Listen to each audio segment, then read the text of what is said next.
Thank you for waiting. I finished checking your adventurer handbook. Here are your commission rewards. We have no other urgent commissions on the books at present. Thank you for all your hard work lately. Perhaps you two could consider taking a vacation. Amazing! Paimon never thought we'd end up having downtime in Nod-Krai. Things were pretty hectic when we first got here. Everywhere you looked, it was either the wild hunt causing chaos or the Fatui stirring up trouble. It felt like this whole region was one giant slime in a barrel, ready to go boom at any moment.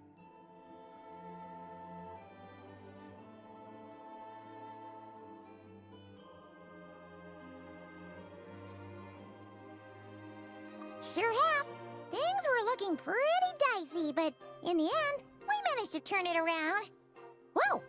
Paimon just got deja vu! Oh, that's right. It's because we've done this like a million times now. Ah, yes. Are you two aware that the Moon Prayer Night is soon to take place? Oh, yeah! Llama told us that was coming up soon. Wait, why do you mention it, though? Do people in Nasha Town celebrate it, too? Paimon thought it was just for Moon Goddess worshippers. You're partially right. Most people in Nasha Town just see the festival as an opportunity to do business. They do not concern themselves with the religious element. The festival was first celebrated by the Frost Moon Scions. On this day, they would wear moon prayer blossoms and celebrate the birth of the moon goddess through song and dance. They would also prepare food and handicrafts and give them as gifts to others. Over time, it became Nod-Krai's most lively festival. Oh, sounds like fun! Great! Well, in the meantime, since Catherine doesn't have any commissions for us, let's focus on some personal business instead. When we first got here, you mentioned that this was where your spaceship landed? We didn't get to follow up on it at the time, because we got wrapped up in that whole rare situation, but now we can finally start investigating it properly. Well, there's a saying Paimon's heard around these parts, which goes, if you lift up a rock, you'll find something you weren't looking for. By that logic, you'll never find what you're looking for while you're searching, but the moment you stop looking, it'll jump right out at you. Could be worth a try though, right? Anyway, Paimon suggests we focus on other stuff we want to do for now, and just keep an ear out for spaceship-related intel as we go.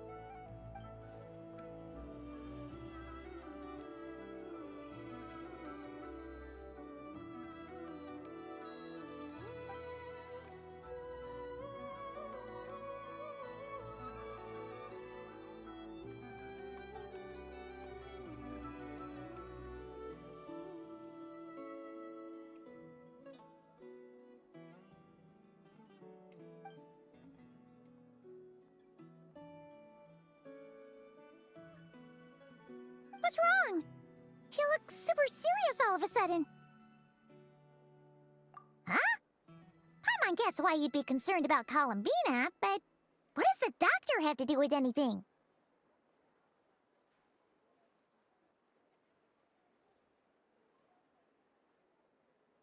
Oh, that's true. And now that you mention it, we're definitely overdue for a showdown with the Fatui. It is weird that he hasn't shown himself this whole time. What could he be up to?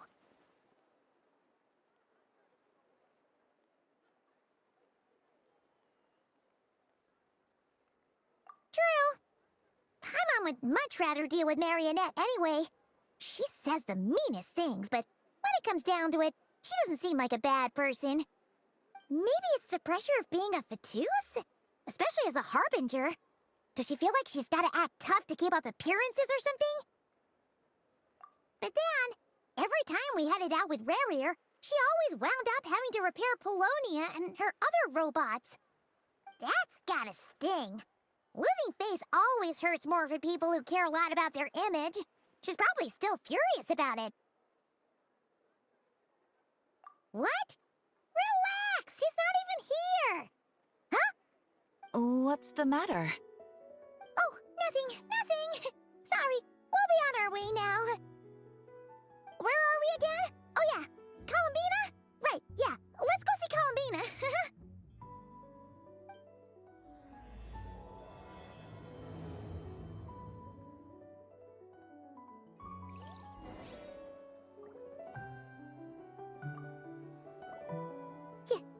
won't snitch on us, will you? I'm not entirely sure what you're talking about. But rest assured, I protect client and adventurer confidentiality as a matter of principle. Phew! That's a relief. Paimon does not want to get an earful from her.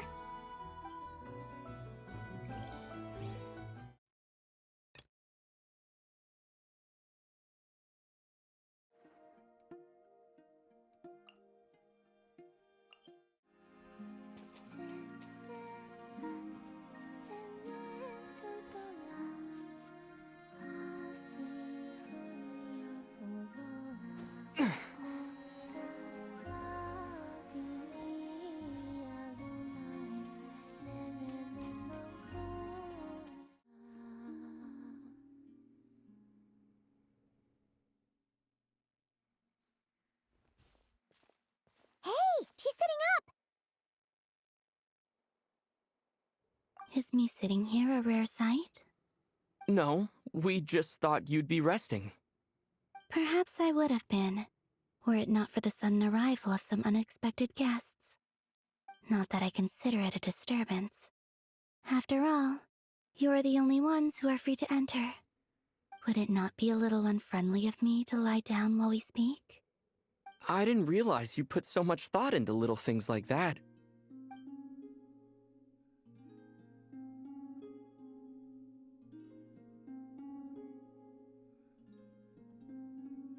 Only sometimes. There have been moments lately where I think about you and your companions. They are warm, mysterious, and cozy memories. Very few of my past memories are anything like that. They say that travelers return home bearing bags full of souvenirs. But my luggage was empty, and I believed it would stay that way. Return home? So, you're still planning on returning to the moon? Yes. This planet continues to reject me, reminding me that I do not belong here. If I remain into that, there will come a day that I disintegrate. And I don't mean reduced to dust, or turned into food for the flowers. I mean, I will cease to exist entirely. Alright then. Well, we're sure gonna miss you. But it sounds like we'll have to say goodbye. How do you intend to return? The moon prayer night is soon to arrive. On that day, the moon will be closest to Devat. The Kuvaki in this land will reach its peak at that time. I merely need to grasp the tide, and with relatively little effort. Oh, Paimon gets it! It'll work like a slingshot! You make it sound like she's gonna get blasted up to the moon. If I did that, I suspect I would crash into the false sky. I will be using a much gentler approach, but I do like the analogy. It's fun. You see? She gets Paimon's sense of humor. In the blink of an eye, the time has come to part ways. It does feel that way, doesn't it? Time seems to fly fastest when you are enjoying it. I have always thought of myself as a wanderer on this earth, and it has never expressed any desire to keep me here. Yet just as I plan to depart, it tugs at my arm. Is this a gesture of affection? Or is the world mocking me? Oh, were you hoping I can answer that?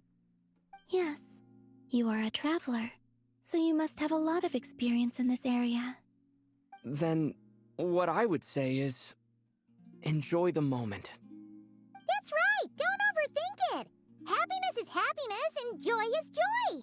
The point is to enjoy it, not analyze it! I see. Then what I would say is, even though I am very tired right now, I am still happy. I can't tell from the tone of your voice. Oh, really? You don't think I sound happy? I'm just kidding. I could tell you were in a good mood today from the moment we saw you. Ah, a joke.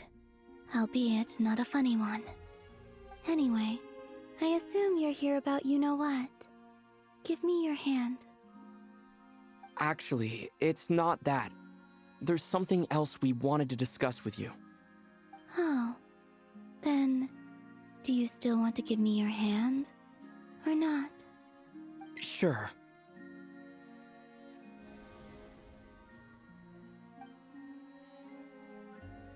Thank you. So, I've heard that in the Moon Prayer Nights of the past, people here would hold celebrations in the Moon Goddess's honor. Since you helped so much in our fight against the Rehir of Solnari, I think you deserve a farewell party before you return home. I haven't asked everyone else for their opinions on this yet, but I'd like to invite you to join the upcoming Moon Prayer Night. I've never joined a Moon Prayer Night before. I'm not sure what I would even do. Oh, don't worry about that. We take care of everything. All you need to do is show up. Of course, there's no need to force it if you're not feeling strong enough.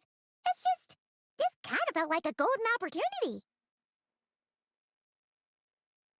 But they call me Kutar, and the Fatui have an arrest warrant out for me.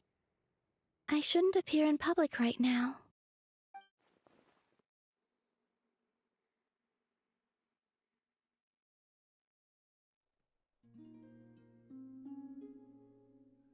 I'll make it work.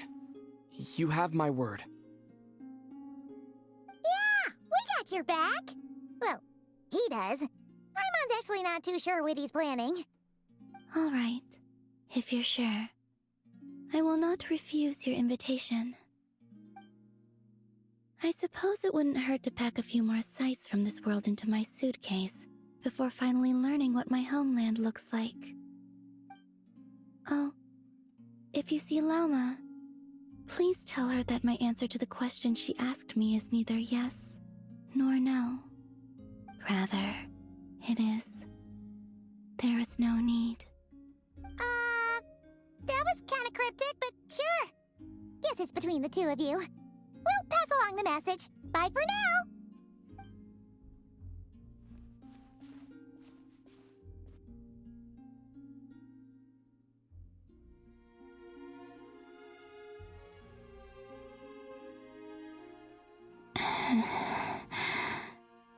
And also, I do not know.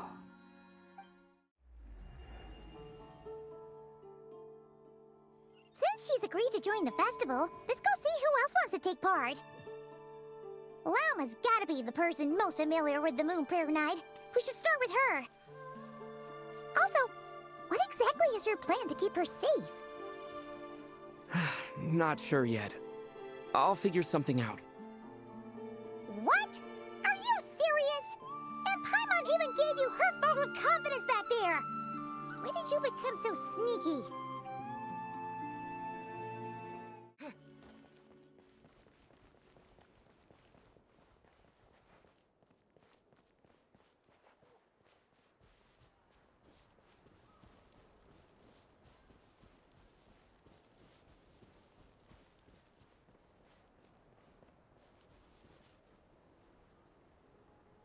Hey, Lauma! It's us! Huh? Varka? What are you doing here? Beats me. I had a bit too much to drink last night, and when I woke up, I was on Hisi Island. Mr. Varka is helping to oversee Nasha Town's preparations for Moon Prayer Night. He is here to go over some details regarding the decorations and custom cloth designs. Right, yeah, that too. What do you mean, that too? Yes, celebrating this festival is a long-held tradition here in Nod-Krai. On this day, the crescent moon at the top branches of the verdant crest turns into a full moon, and the moon prayer blossoms bloom with a special radiance. Our people take these to be blessed omens. It's an especially welcome event coming off the back of all that. Nasty business with Rare.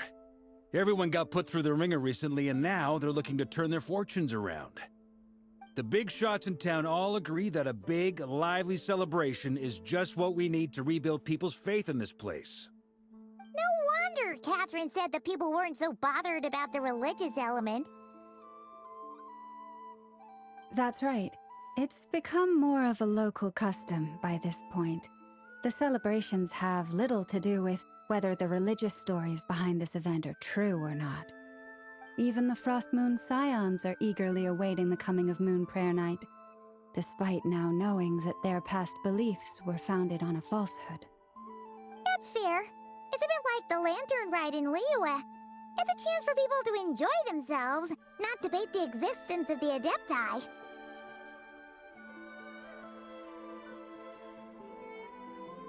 Oh, one other thing!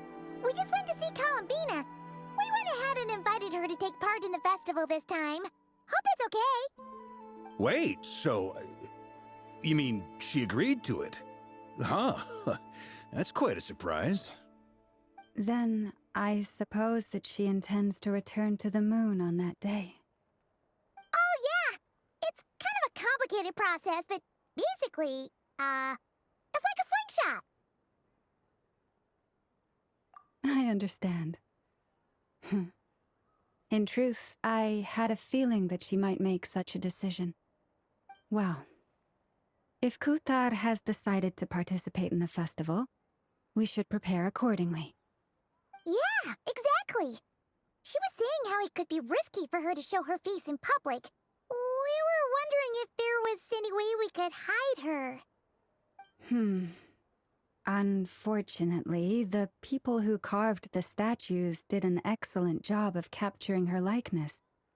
It will be very challenging to hide a goddess whose face everyone is so familiar with. Darn! We may have bitten off more than we can chew here. Nah, don't sweat the small stuff. We can handle that. Huh? Are you saying you have a plan? Not as such, no, but the most important thing with a festival is to keep the mood light and your spirits up. You can't go preparing for a festival with those long faces. You'll never convince anyone to enjoy themselves. The Mondstatter spirit is strong with this one. As it happens, I agree with Mr. Varka. Let's start by making our appreciation for Kuthar the beating heart of the festive atmosphere. And who knows? Once we get the ball rolling, perhaps everything will just fall into place. Hey! Did you catch that? Llama said the thing! Or close enough, at least.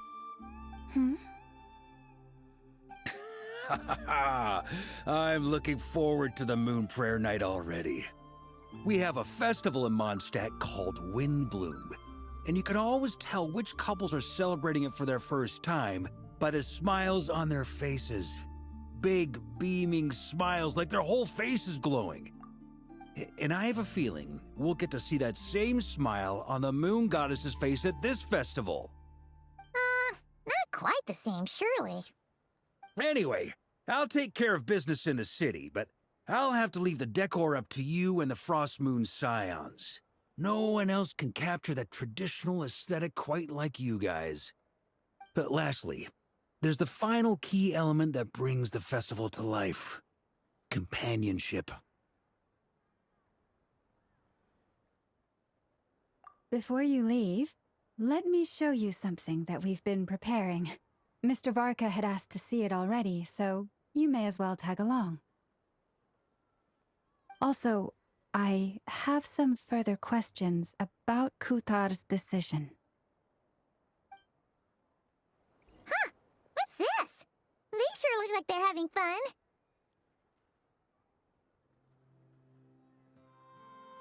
I believe so. Kuhenki seem very skilled at playing drums like these, although I'm not sure where they learned it from. Maybe it's an innate talent? In their eyes, they're probably just playing with toys.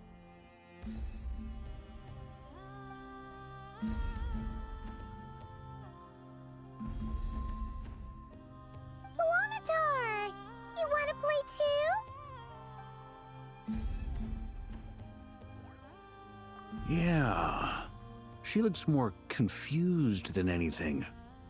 Maybe we can teach her next time if we get the chance. What are these floaty things?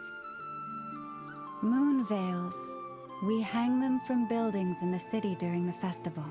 When you look at the sky through them, it creates a lovely misty effect.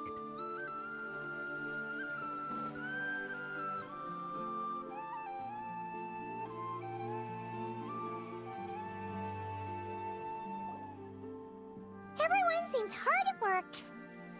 They are preparing items for Moon Prayer Night. For instance, the sculpture being made over here, Mr. Varka and I were just finalizing the details of where it will be placed. Ah, there she is. I didn't know the finished article would be so large. Not to worry, though. All the necessary arrangements have been made. Just let me know once it's ready, and I'll get some people to ship it over. You have my thanks. And over here, we are preparing a very traditional confection. Oh, look at all these colors! It looks great! Can Paimon try one? Of course. I have a feeling you'll like it a lot. You bet!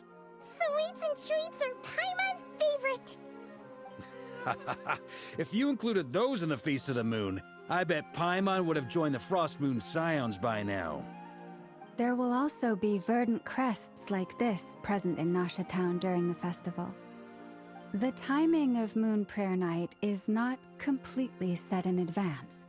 We make a rough estimate, then observe the changes in the verdant crests and moon prayer blossoms to guide us. As such, the wait itself is a fun feature of this particular festival.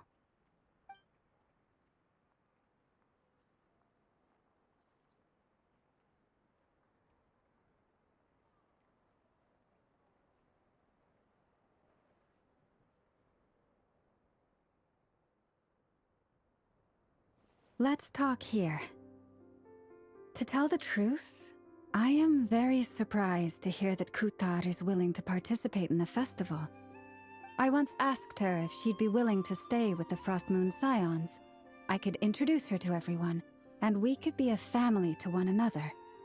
She did not answer, but she has not appeared here since. I took this to mean her answer was no, but if that were the case, she would not have accepted this invitation.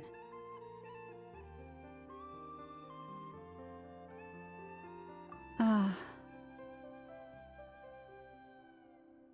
I see. Maybe she is right. Maybe the Frost Moon Scions of today no longer need a moon goddess.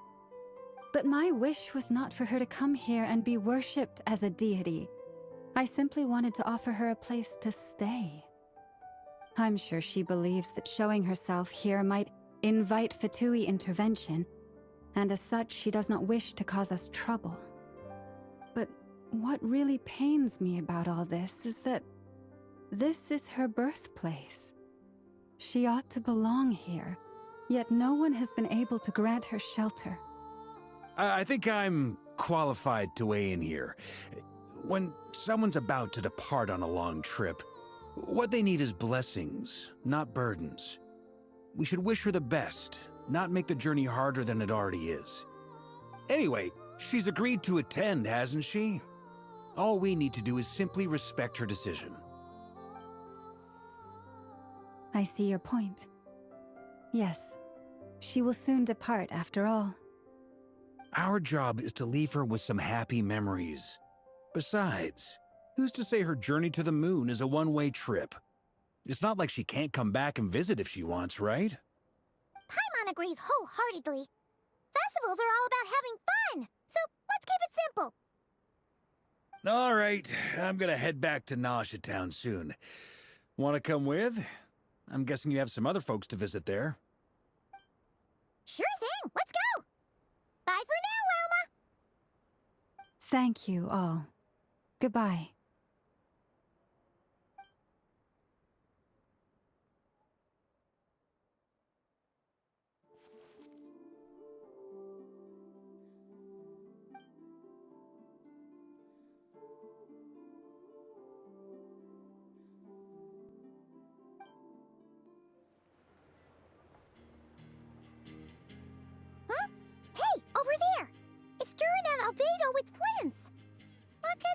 chatting about?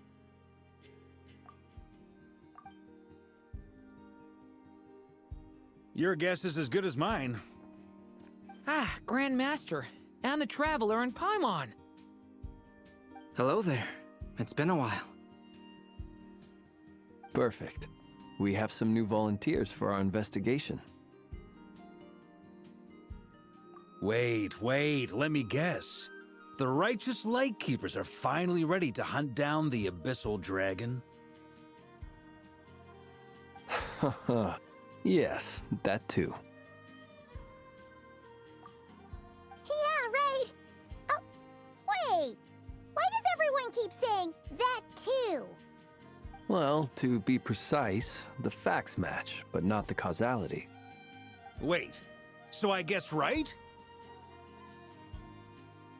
Half right. Don't act so impressed with yourself. Maybe I can explain. We ran into Mr. Flint's north of Nosha Town. At that time, we just noticed a few abyssal creatures out in the wild, but the strange thing was, I didn't detect any traces of abyssal energy on them at all. On closer inspection, we realized that they were not real monsters, but something akin to reflections in the water, or perhaps a mirage. Huh? What do you mean? Like, you could see them but not touch them? Exactly. It was very peculiar. They roared and tried to attack us, but we could not make any physical contact with them. I think I've heard of things like that happening in Nod-Krai before, but I don't know much about it. Yes, it's a known phenomenon. Mirage-like illusions tend to appear in Nod-Krai in the run-up to Moonprayer Night. From a distance, they appear quite real. I myself thought that Misters Durin and Albedo were locked in battle with abyssal monsters when I first arrived. But after sharing intel and investigating a little further, we can confirm that these illusions are harmless. There is no great cause for concern.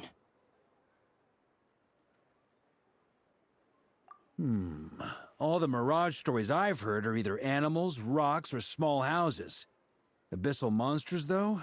That's a first. It's a first for me, too.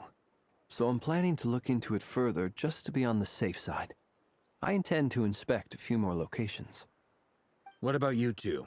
Any plans? Alice contacted me a few days ago. She'd like me and Durin to assist her with an experiment. But we lost contact shortly after receiving the message. I'm sure that comes as no surprise to anyone familiar with her. We don't know when the wind will blow, yet when the wind blows, we will know. That, in a nutshell, describes how Alice operates. Yeah, that tracks. Okay. Well, I suggest we investigate this Mirage business in the meantime. It's piqued my curiosity, and I'm pretty sure I know someone who will already be 10 steps ahead of us. Well said. Right? Whatever's happening in Nod-Krai, she always seems to be the first one to know. Let's go see what she knows. We can invite her and her staff to the festival while we're at it.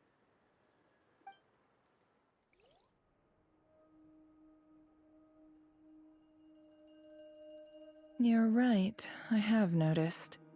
There's certainly something a little fishy about this situation. Only a little, though. Records indicate that this phenomenon can occur in the days before and following Moonprayer Night. That said, it has always been a rare sight in the past. The odds of encountering these phantoms are similar to looking up in the night sky, happening to see a shooting star, and managing to make a wish before it disappears. But this time, either everyone's getting lucky, or they're appearing far more frequently than usual. Yehoda's out gathering intel as we speak. In the meantime, let me check off some points of interest. First, the Abyss. The ones we saw seem to be abyssal monsters. Indeed. But we have identified one location where many more of them have made an appearance. And not just monsters, but human phantoms, too. Given the scale and nature of the phantoms, it's almost as if someone's last memories are coming to life.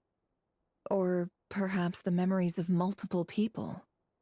Oh, So you mean the phantom monsters are hunting down the phantom humans? Exactly. The phantoms can interact with each other, but we have no means of intervening. In addition, some of the human phantoms would seem to be from the very distant past. This is clear both from the clothing they wear and the stories they tell. They claim to be from Hyperborea, a name which I've heard from Lauma before. If this is true, it means they must be from 6,000 years ago. did Paimon hear that right? 6,000 years? It sounds like this merits further exploration. That'd be a big help. I'll leave it with you, Albedo. My knowledge of ancient history is non-existent. I used to doze off every time the pre-Knights of Favonius era came up in class. It's quite a miracle that you were able to understand these phantoms' speech, given how long ago they lived. I suppose you're right. But I'll leave the archaeologists to ruminate over that conundrum. As an intelligence broker, my sole interest is in the value of the information I gather. Which, in this case, hopefully means earning myself some good favor with our dear Lady Moonchanter. So calculating. Whew, this intel broker logic always catches Paimon by surprise. Sounds to me like we could split the work up. I think the abyssal phenomenon is best left to Albedo, Flints, and me. Agreed. It coincides with my duty as a lightkeeper. For my part, I'd like to understand the abyss better. Even a little knowledge would go a long way. This is certainly a rare opportunity to study the abyss. But even rarer, perhaps, is the chance to make contact with the ancients. The Curatorium will take the lead on investigating the Hyperboreans. We put in the work to learn what we know so far. It seems only fair that we get some quantity of exclusive intel. That just leaves our trusty team of 2 unassigned. Since you became an honorary knight, of course. This was part of my grand plan all along. Ha ha ha! Oh yeah, by the way, we managed to convince Columbina to come to the Moon Prayer Night celebrations. Would you and Yehoda like to join too? She agreed to that? Huh. Quite an achievement. Never underestimate the traveler, I guess. I'd be happy to join. No point shutting myself inside when the streets are all decked out. I doubt any clients will be visiting during the festival in any case. And Yehoda loves a party, so I'm sure she'll jump at the opportunity. No, no, no, no, no, no, no, no, no, no! Way to contradict me in front of... Wait, no, that's not what I have bad news, boss. So many people. All right, everyone inside, quick!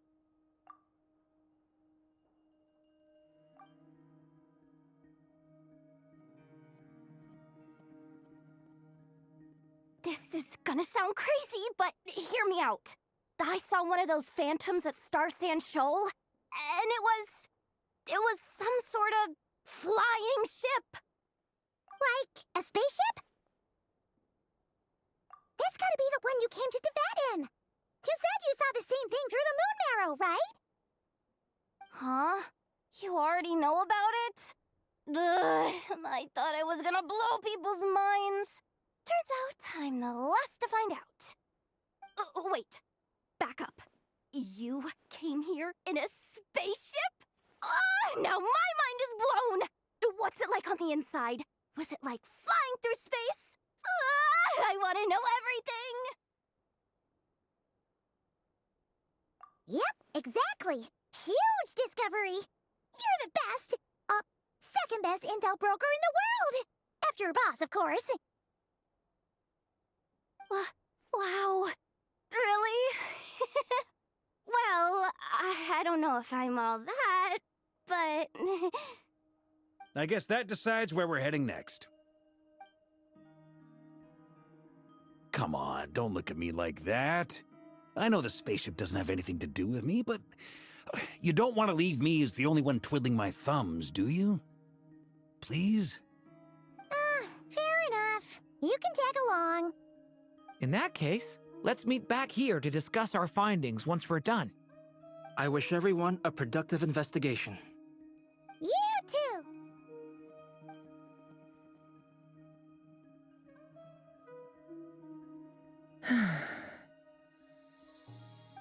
What's up, boss? Aren't we gonna head out? Tell me, Yehoda, when did the curatorium start giving out intel for free? Oh, sorry, boss.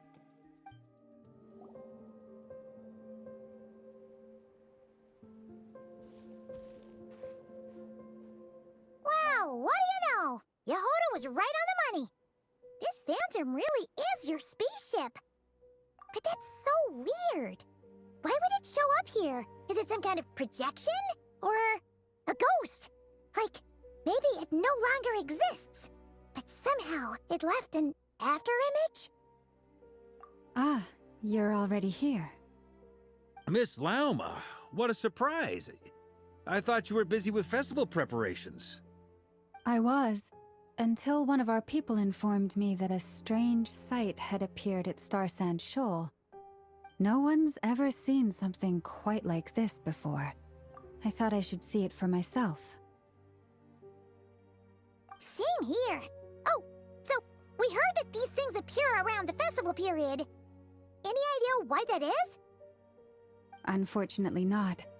We have very limited information about them, since they can't be interacted with, and no human phantoms have ever made an appearance before now.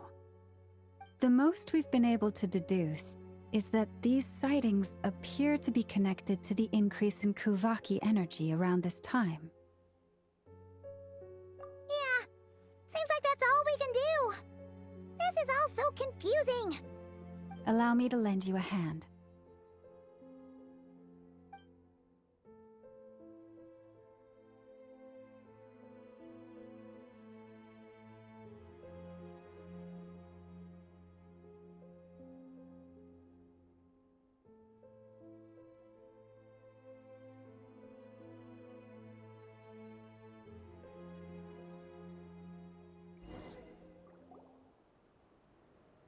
Everyone, our friend here should be able to provide us with some information. Is that a phantom Rhymehorn deer? I've heard about how the Frost Moon Scions live in harmony with the animals and can even communicate with them. That's coming in handy now, for sure. Okay. Yes, I understand. Then how about this?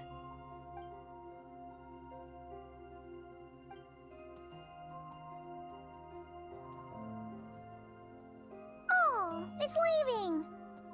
It appears to share our curiosity about this giant spaceship, so I asked it if it wouldn't mind investigating along with some friends. In return, I told it about some nearby spots where the wild fruit grows abundantly. We may live in a different era from these phantoms, but I trust that the terrain, climate, and ecology here are more resistant to the effects of time than some things are. Let's give them a moment and hope for the best.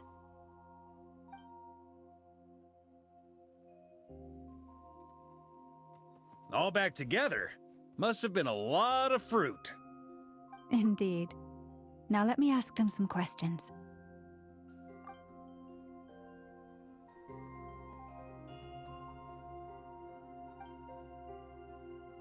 It did find a lot of wild fruit, enough for them to feast for a long while.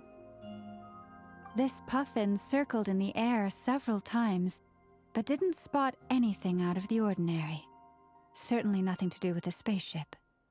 Huh. Well, it definitely makes sense to get a bird's eye view. Indeed.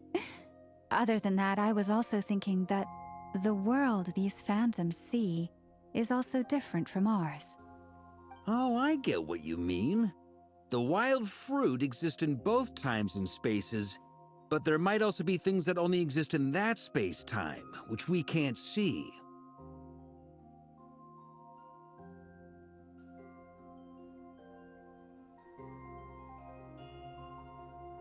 Good point. Great thinking, Llama. Blunthorn rhinos can use kuvaki to shift great rocks, but this one says it couldn't get that ship to budge by even an inch. The sniffer mole tried too, but despite being a skilled digger, it could not get through. They say that the spaceship looks robust and undamaged. It seems completely impervious to any and all attacks. Whatever lies within is well defended from harm. So, just like us humans, there was nothing they could do about this spaceship either. Yes, still, they deserve our thanks. We are grateful for all your efforts, dear friends. Now go, and enjoy your feast. I've noticed some other human phantoms gathered nearby. Come on, let's go talk to them.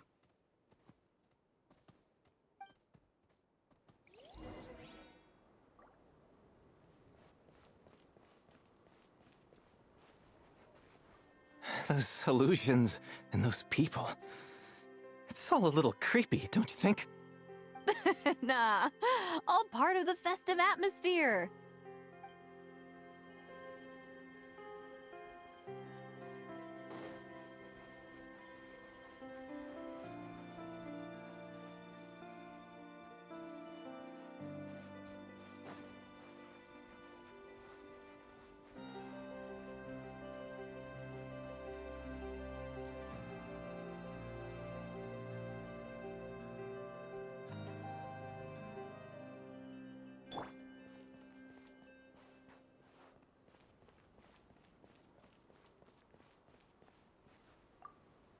Have you ever seen anything like this? Nope. Never seen or heard anything this weird.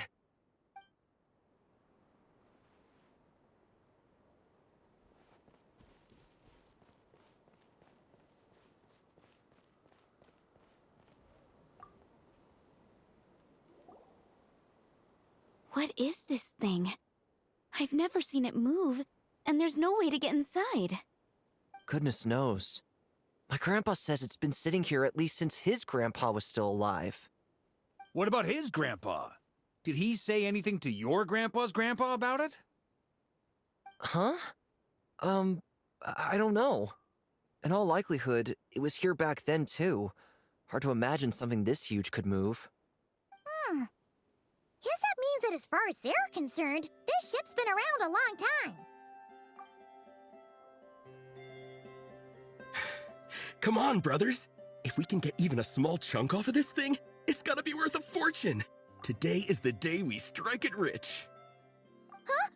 You mean Paimon? Yes, brother, I shall join you. Let's make our fortune. We should go with them. What the? This thing is crazy tough. I can't even scratch it. What's it made of? Sorry, brother. Looks like we'll have to seek our fortunes elsewhere. Enjoying yourself? I was just seeing if I could influence this phantom's perception by playing. But nope, no dice. Sure, we're all starting to build up an idea of what's going on here now that we've spoken to some of the people. These phantoms are reenacting real historical events in Nod-Krai. It's almost like we're in some kind of interactive stage play. We can talk to the actors, but the plot is fixed, and we can't influence it. It makes sense. History is set in stone. The objective facts of the past cannot be changed. Paimon totally thought you were just goofing around earlier. But actually, you were doing some serious investigating. Of course I was.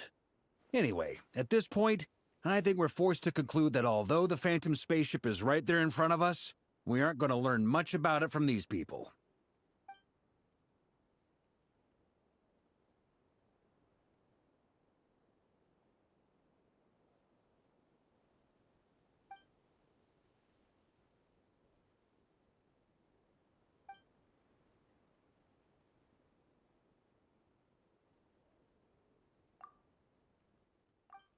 Don't be discouraged. If nothing else, this is proof of the ship's existence. And think about it. So many people tried to hack their way inside, but no one could get the door open. It's made of very tough material. To me, that says that we'll either find the ship itself or the story behind it. It's just a matter of time. Huh. Every now and then, when Varka gets serious, he actually does seem like Grandmaster material for once. I wonder how the others are doing. Let's head back for now. Sounds good. Also, drinks are on me if Team Knights of Favonius is the first to finish. Wait, we have a team name now? Am I in Team Knights of Favonius as well? You're very welcome to join. We've even got a cathedral ready for you. Isn't that technically blasphemy? You wouldn't dare make a joke like that if Barbados was in earshot. Nah, I'm sure Barbados doesn't mind a little harmless blasphemy once in a while.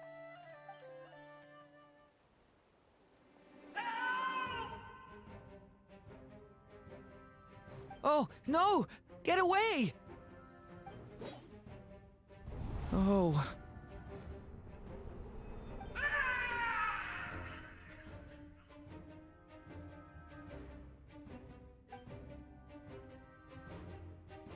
I know it's hard to stomach, Mr. Duran. But as I'm sure you've noticed, there is nothing we can do to intervene in that which unfolds before us. But we have to at least try. And try you have. But are you aware of how many unsuccessful attempts you've made now? I wasn't keeping count. I'm afraid this is the 39th failure so far. Or the 5th if we're only counting this particular victim. There are no indications that these phantoms may be altered in any way. You seem to have calmed down a little. I'll make us a fire. You should rest and have some water. Feeling any better now, Mr. Duran? May I ask a few questions? Be my guest. What exactly are we witnessing here? What happened to those people? My guess would be that we are seeing Nod-Krai during the Conrian Cataclysm. Would that be accurate? Conria. That is correct. As you know, once the Abyss senses even the tiniest crack, it floods in and spreads like wildfire. There was a time in the distant past when it permeated all of Nod-Krai, causing immeasurable harm. The people paid a terrible price to heal this land. Then, 500 years ago, the whole of Teyvat suffered an abyssal disaster. Once more, Nod-Krai was dealt a devastating blow. I see. In the face of the abyssal onslaught, all were like grains of sand tossed around by a tidal wave. Be they human, fae, or god. The moment you witnessed is but one drop in a whole ocean of catastrophe. All right.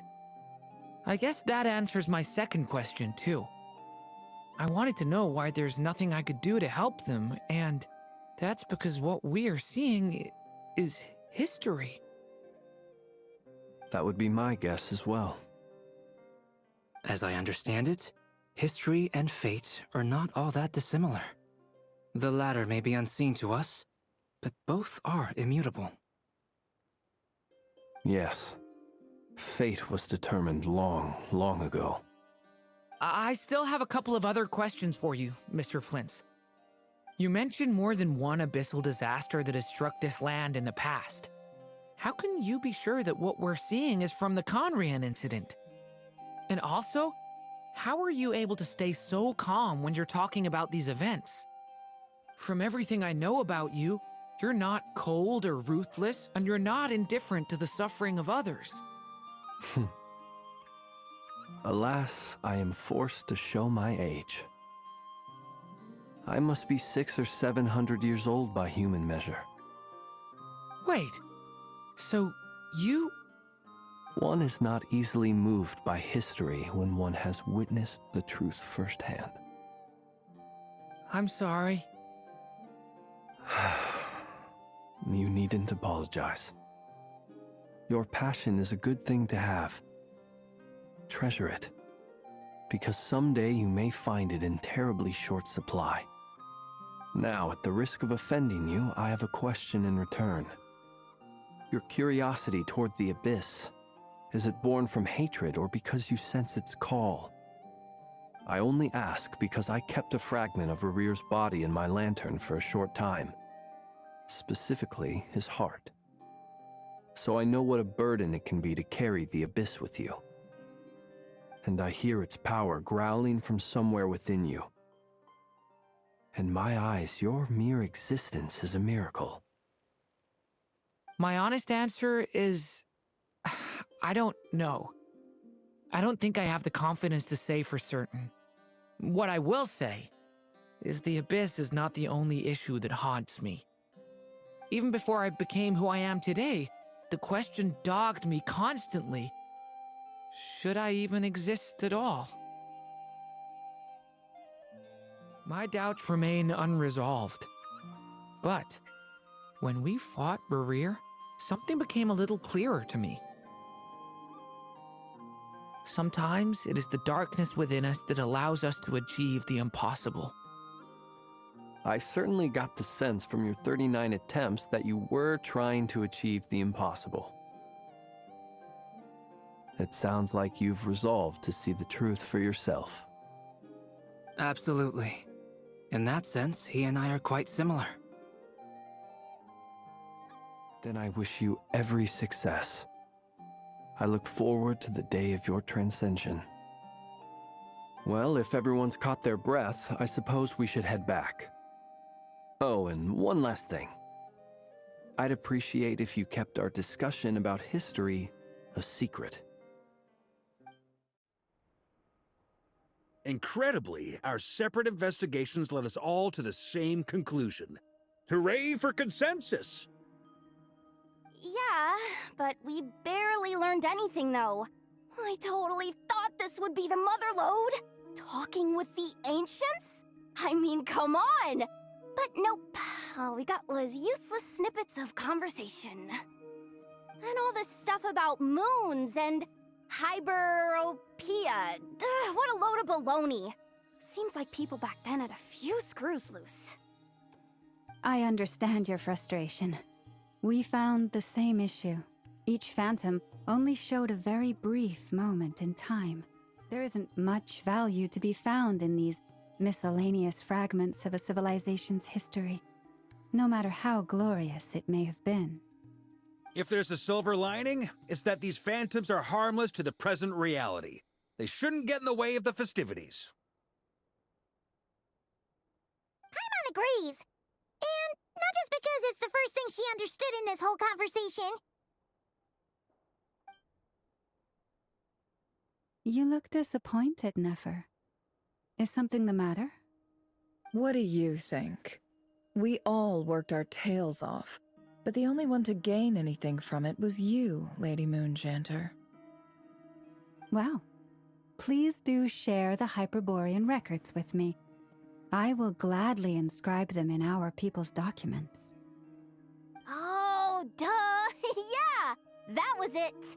Hyperborea! Hyperborea. I'm serious. Only an expert in the Frostmoon Scions and their history can turn these records into valuable research material. The alternative is to let them gather dust on the Curatorium's storage shelves until the pages turn yellow. Nefer, you're wise enough to know that cooperating and sharing the profits is the best course of action here.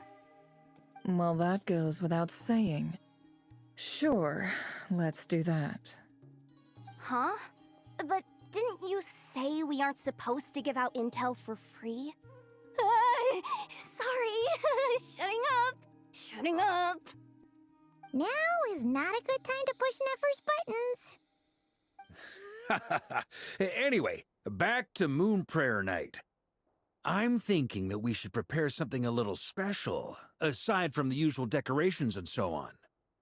You mean a parting gift? Can't go wrong with food. Although, does food go bad on the moon? Perhaps a lantern would be a better choice. It might be dark up there. It could prove difficult to light a lantern on the moon. Magical stones might serve that purpose better. What about a clockwork mecha model from Fontaine? I've got a whole bunch at home. I use them for fighting practice in my free time. None of these sound like things she would be even remotely interested in. But we don't interact with her enough to know what she likes. Yeah. It would really save us the guesswork if someone could find out what she's into. Wait, what the? Traveler? They're all looking at you. Great! Haha, problem solved. Now, I need to stop by Dory's. Gonna need her help sourcing a bunch of stuff for the festival. Then let's leave it there for now.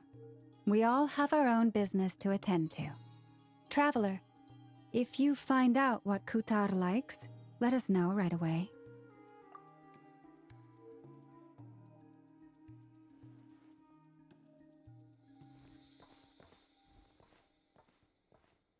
Is something the matter? I'm fine. It's just... I'm still feeling a little rattled after witnessing the horrors of the Abyss. But it's okay. This is something I have to work through. I'll be all right. Thanks for your concern. Well, don't put too much pressure on yourself.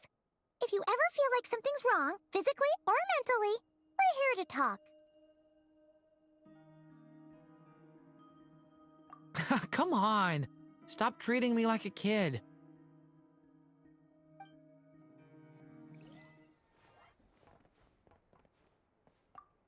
Which is why we need a lantern guaranteed to work on the moon. Yes, I have a few ideas, but the lantern itself is the easy part. The real issue is how little we know about the lunar environment. Wait, you two are serious about this? Let's just say I'm intrigued by the shining magical stones that Mr. Albedo has mentioned.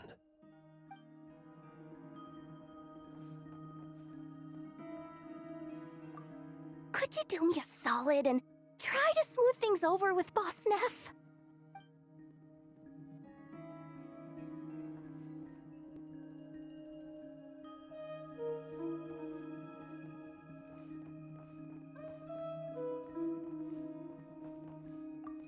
Miss Lauma, would you accompany me into town? I think it'd be best if you saw the Frost Moon Scion's decorations for yourself. Very well. Let's go.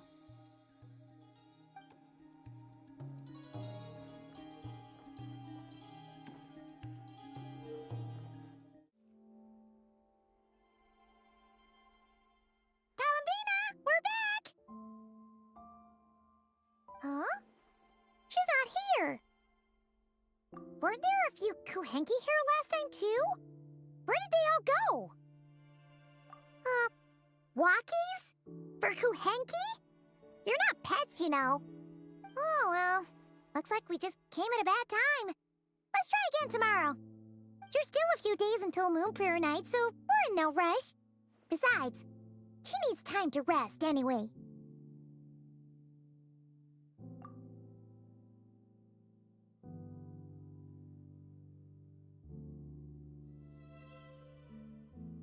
Columbina! Are you back yet? Oh, how strange.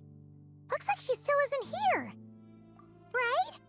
It's not like her to spend so much time outside. Especially since she's worried about attracting unwanted attention.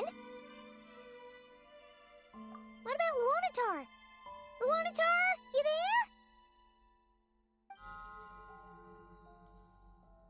Hey! Do you know where Columbina went? understand. But if you know where she is, could you take us to her?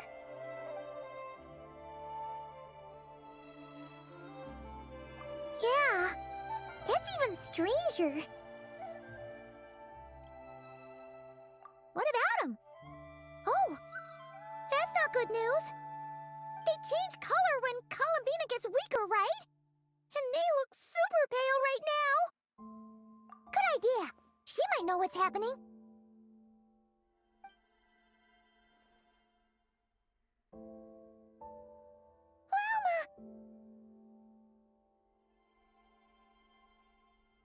Ah, it's you. How is Kutar? Is she okay? No, she hasn't. I came here to check on her after I noticed the flowers had changed color. Based on past precedent, she must be very weak right now. Even getting up to walk would be a struggle. It seems unlikely that she wandered off outside. Not to mention that she doesn't do that at the best of times either. So yeah, this is super weird. No. Very few people are in the know about Kutar's whereabouts. And if anyone suspicious had visited, they'd have left some sort of evidence. Come on, let's go to Nasha Town. If anyone has seen her, someone there will know about it. It's Nod-Krai's information hub after all. Makes sense. Let's go!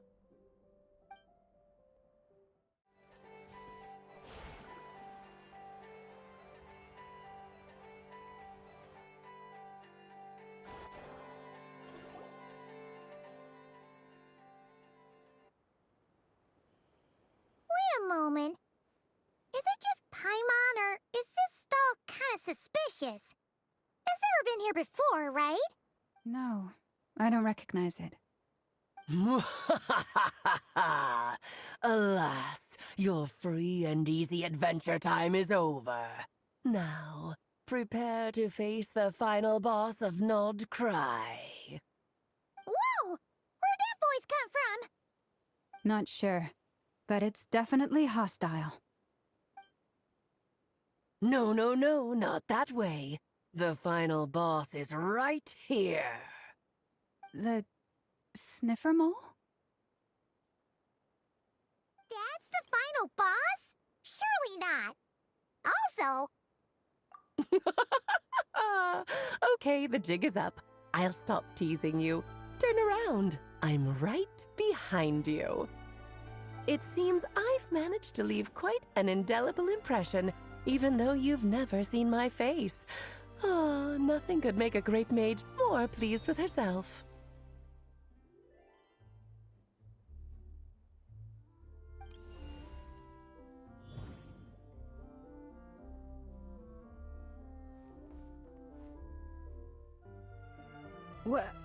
What is going on?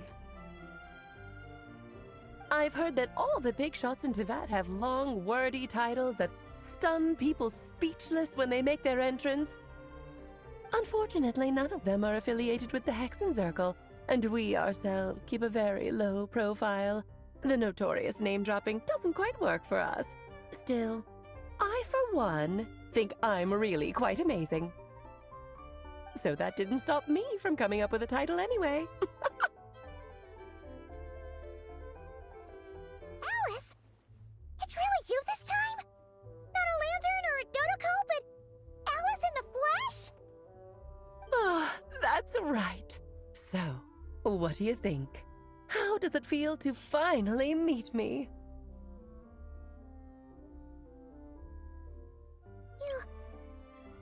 You look like...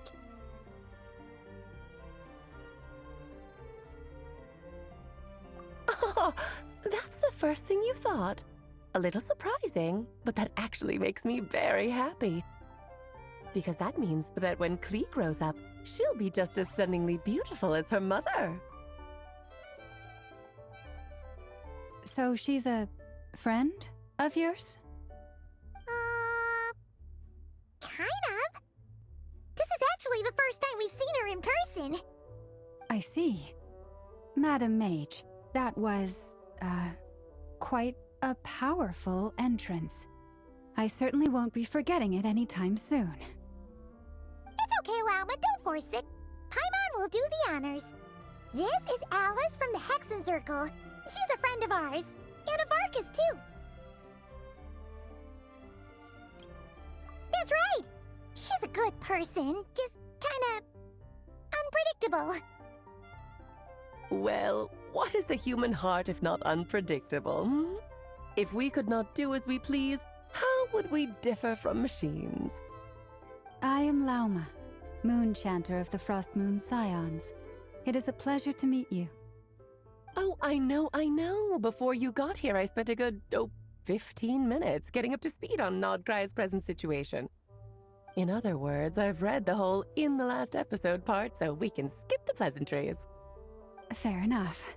Well, Miss Alice, I can already tell that you have quite a unique personality.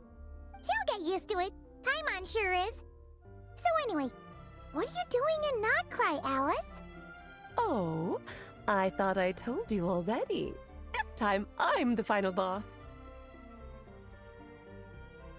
And what a formidable foe I shall be. Powerful, confident, decisive, and good luck finding my weak spot. You will never succeed. Oh, drat! My one weakness, and you found it in an instant. Fate has been dealt a devastating blow. Thus falls the great Dodo King. Why are you playing along with this nonsense? For funsies, of course. What's wrong, Paimon? Are you disappointed in me? Am I a gigantic letdown? No, it's just... You seem like a busy lady. And this is the one time you've shown up in person. Paimon figured it would be for something more high stakes than just goofing around. You're quite right. I'm here in Nod-Krai because something big happened. Something big enough it caught the attention of the Hexen Circle. It concerns the 3 moons, Tevat's borders, and of course, the moon goddess you are currently searching for. Kind of. Why don't we discuss this over a pot of tea?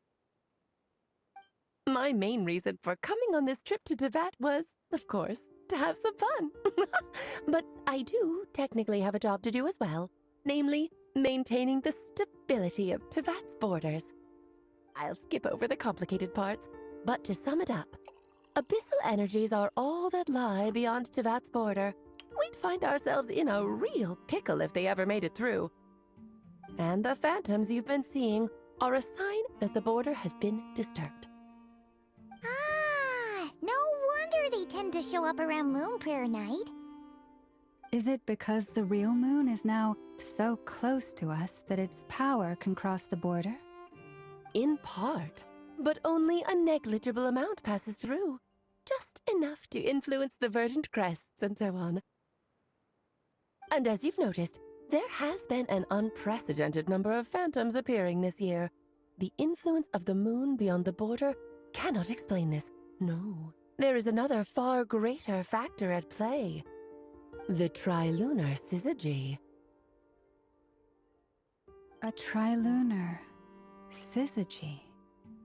Eons ago, before the heavenly principles came to Tevat, it was the then 3 moon goddesses who controlled the laws of this world.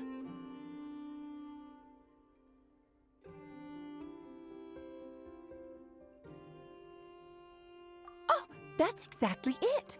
The 3 goddesses split these powers amongst themselves, promising never to consolidate them into one singular body.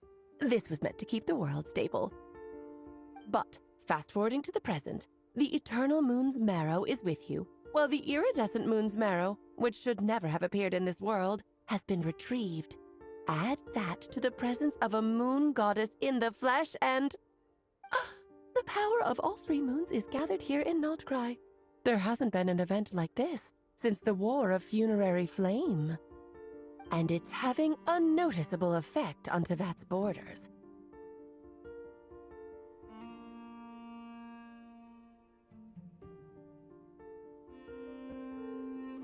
Because I wish to give my darling daughter a peaceful, sunny environment to grow up in.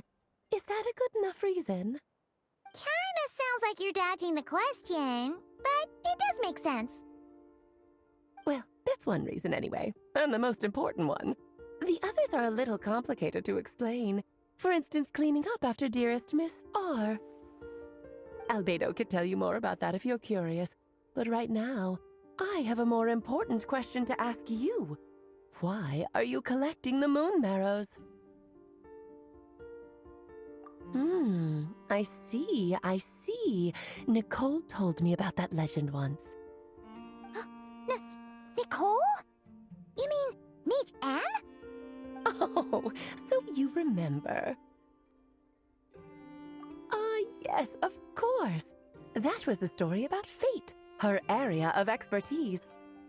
But back to the story of our dear moon goddess. I'm afraid her intended method of returning to the moon is unlikely to work anymore. What does that mean? She may be missing, but she hasn't gone anywhere. She has disappeared.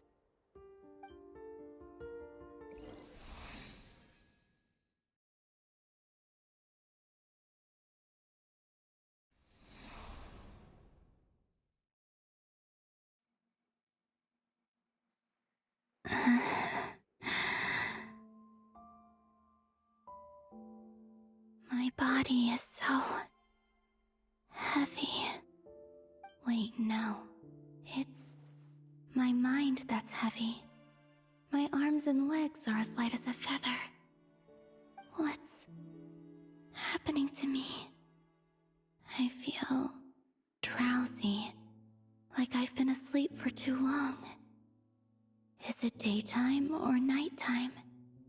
Is the moon out?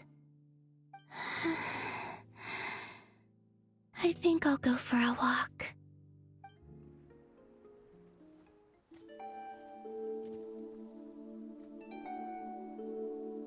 Are you out for a walk too? Huh?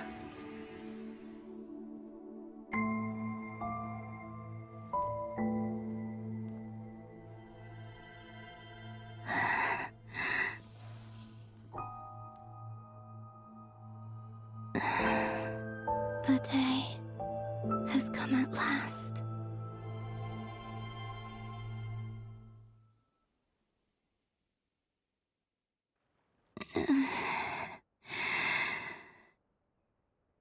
Have I grown so weak that I can't even sustain my physical form? But Moon Prayer Night is nearly here. I was so close to returning home. Death is near. Is this how it ends for me? Will I return to the moon after I disappear? Or...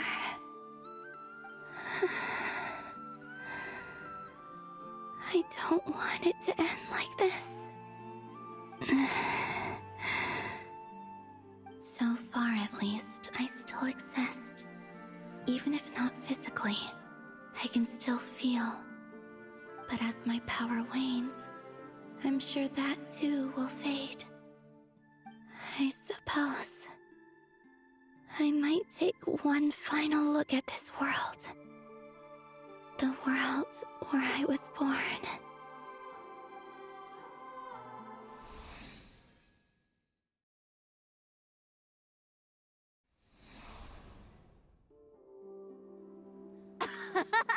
Come on! Come on! Wait for me! The Frost Moon Enclave. How much it has changed since I was born. These decorations, they're so heavy. It's times like this when you kind of wish men could be priestesses and acolytes.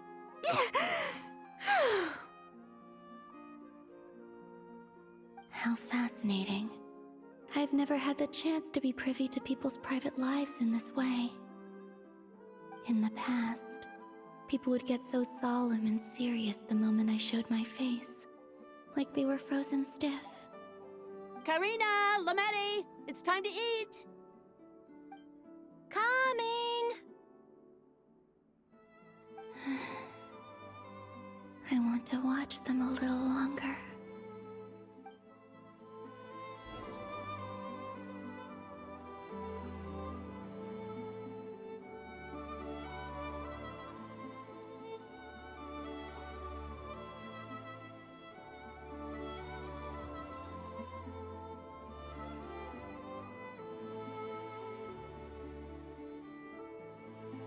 So just fill these balloons with air, right?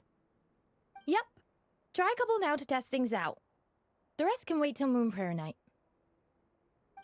Think fast. Rita! Teasing an acolyte of the Frost Moon Scions? Surely that's a punishable offense. Take this! Huh? All right, enough horsing around. Lady Lauma gave us a task. We should get back to it. The task is just to check that the balloons don't leak, right? Doesn't matter if we fill them with air or water. Yeah. Okay, you got me there. And you got me there. But still, we can't use all the balloons before the festival even starts. We won't use all of them. And as long as Lady Lauma's trusted acolyte doesn't snitch, this can stay as a little secret between friends. A couple more can't do any harm, right? Oh, you menace. Then, think fast!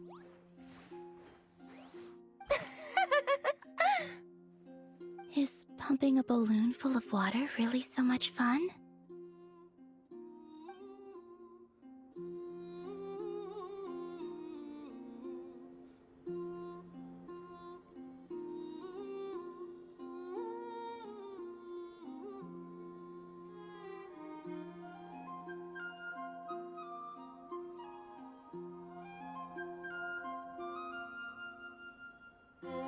I'm sure you're both tired from playing all day. Come on, eat up.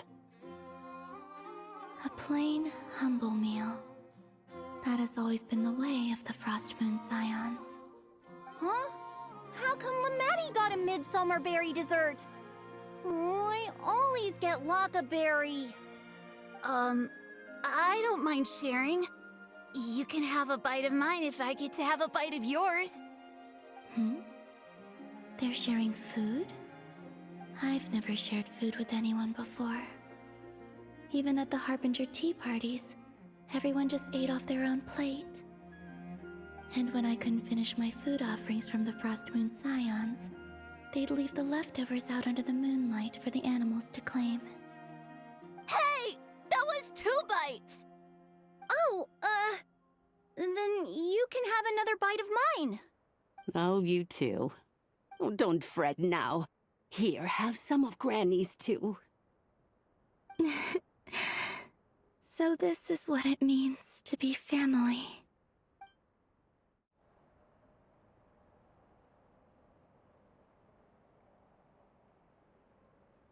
I'm seeing so much that I'd never usually get to see.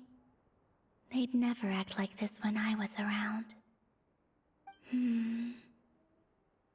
It's nice, being able to just watch people in peace in these final moments. What a rare opportunity. I think I'll go take a look around Nasha Town, too. Maybe the Traveler will be there.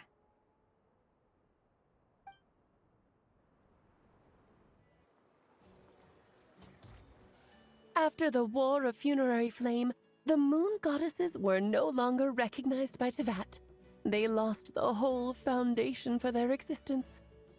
That's why the Moon Goddess's strength is fading. She cannot withstand the world's rejection of her.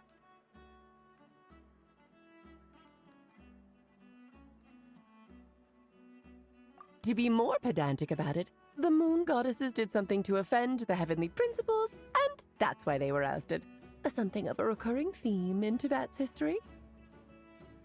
Theoretically, speaking so candidly should put me in their crosshairs too, but they can't tell me what to do.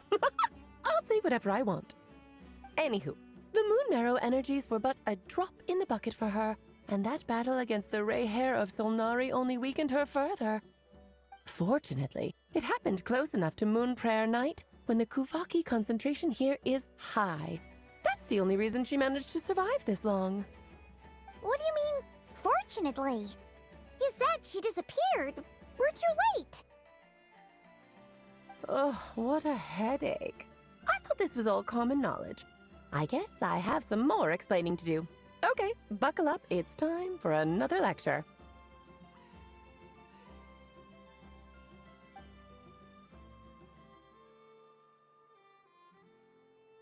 Now, I said earlier that the moon goddesses lost the foundation for their existence. The reason for that has to do with the natural order. Basically, the rationale for their existence in Tevat was lost. The same logic applies to the present moon goddess, too. Consider her existence so far. Her comrades in the Fatui called her Damselette. And she was worshipped as Kutar by the Frost Moon Scions. But these connections have now been severed, whether by her hand or yours. So, the rationale that once sustained her existence is now gone. Wait, we did that to her? Oh, well, strictly speaking, yes. But let's not start pointing fingers, shall we? I'll only end up as the big bad villain, and that's not the kind of final boss I want to be. Of course I do. I'm only the greatest mage in the whole entire world. Now, if you wish to find your moon goddess, there are two problems we need to solve. Firstly, we'll need to strengthen the connection between her and Tevat, at least enough to sustain her until Moon Prayer Night. Strengthen her connection. But does that mean I'll have to rally all the Frost Moon faithful behind this? I'm afraid a bygone faith and a former home won't be of any help to her now. Do you know her name? Her name? Oh, yes. Names are very important things. A name is a fundamental concept that anchors one's entire existence. Then your first job is to find it. As a moon goddess, I'm sure she must have a name she identifies with. Neither Columbina nor Kutar is her true name, and she's never really accepted either of them. So, finding out her real name is enough to sustain her existence? Yes, I know it sounds like a small step, but every journey begins that way. So for now, that's all we need to focus on. The second problem is with her plan to use the moon marrows to return to the moon. Unfortunately, piercing through the false sky will take an enormous amount of power. Given her current condition, she won't be able to provide anywhere near enough power, even if she recovers her physical form. But no need to fret. Nicole's the expert in this field, and I'm sure she'll figure something out. Wait, Mage N is going to help us out too? That means we've got 2 Hexacircle mages on the case.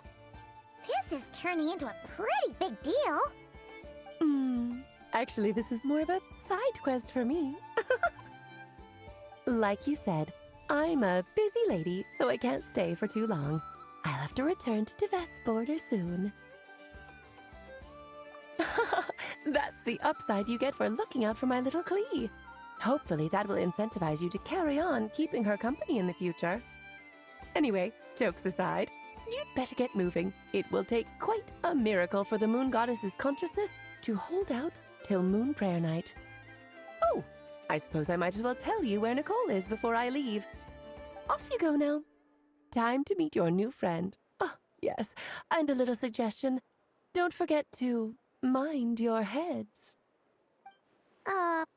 What? I wonder how Durin's doing. I should really go see him before I head back. You really are super busy. I most certainly am. There's so many children I have to keep tabs on just in Mondstadt. Durin, Albedo, Venti, Varka. Klee didn't make the list, huh? Of course not. Klee is my pride and joy. I have no qualms about her, because she's the best child in the whole wide world. Yep. Klee's a little angel. I'm glad you agree. Well, all the best. See you when I see you.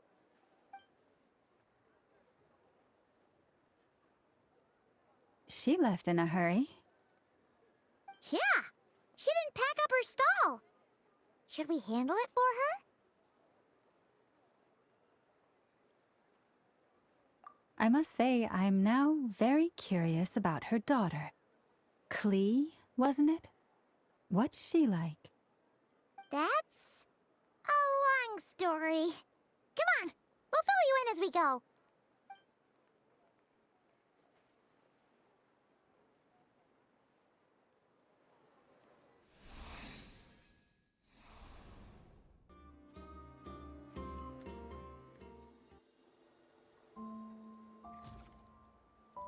What a lively place.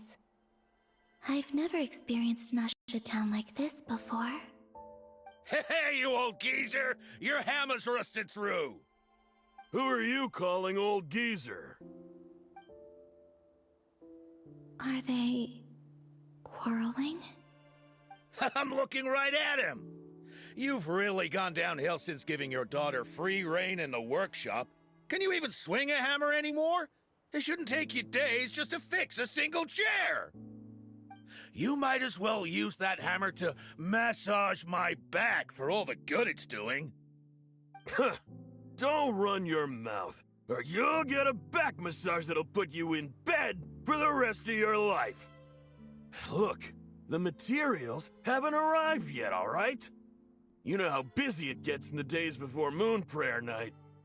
I'll bet you send all the materials to your little princess. Blood's always thicker than water, huh? All right, you've made your point, Uncle Koski. As soon as the materials arrive, fixing your chair will be the #1 priority. And Dad, if you've got time to chat, why don't you lend me a hand, See? Lolka knows what the score is. I guess they're friends. But the way they spoke to each other was so ugly. Then again, it wouldn't be the first time I've seen something like this. Columbina! Sing outside my door in the middle of the night one more time, and I'll unscrew your vocal cords. You hear me? Oh, Sandrone. So that was her way of trying to be friends with me. What a pity. I won't get the chance to say any ugly things in reply.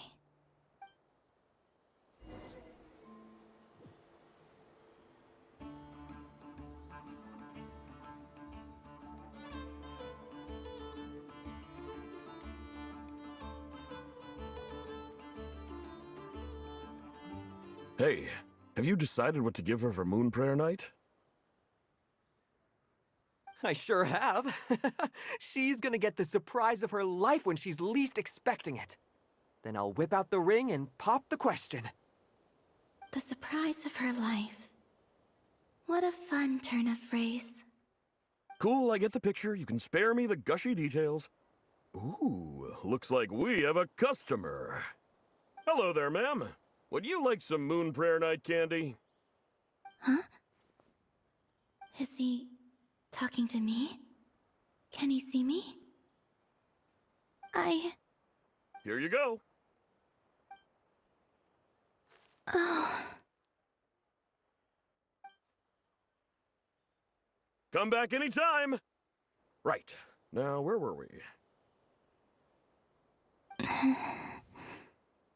I don't know why, but I still held out hope.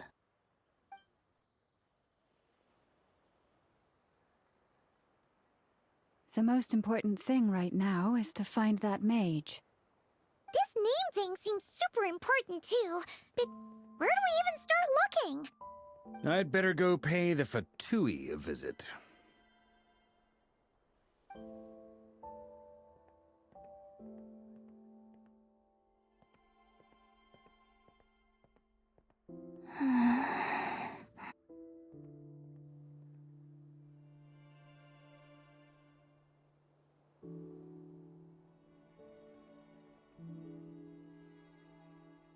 Columbina?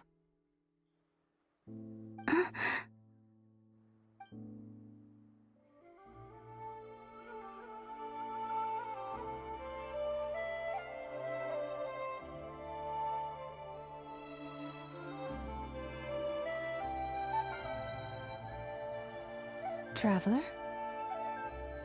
Let's go! This is no time to be spacing out!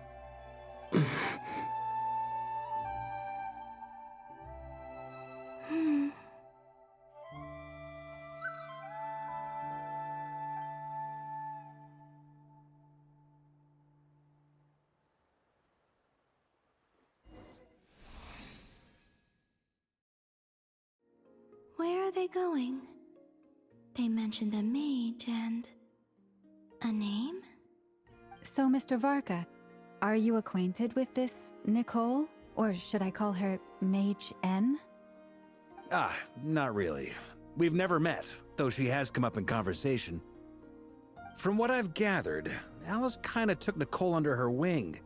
Taught her how to speak in a more ladylike fashion, that kind of thing. Huh. Hard to imagine Alice as an etiquette coach. Yeah. Alice is a larger-than-life personality, I'll give you that. But then again, that's why she's able to draw such an eclectic mix of people into her inner circle. If I remember correctly, being an interesting person is actually one of her main entry requirements. So, if you ever wanted to join the Hexenzirkel, I'm sure you'd both be eligible to apply. Hey! Don't go around making promises on Alice's behalf. I wouldn't dare. I'm just trying to paint a picture of the Hexenzirkel for you. Okay, sure. Anyway, since none of us have ever met Nicole, how are we supposed to find her? We can't just go up to every woman in sight and ask, "Hey, are you Nicole?" Maybe something she's wearing will give it away? Like, a windbloom pinned to her chest or something. Wait a minute. Alice never said Nicole was from Mondstadt. Oh, true.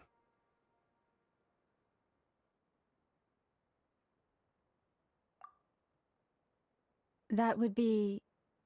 this young lady, then?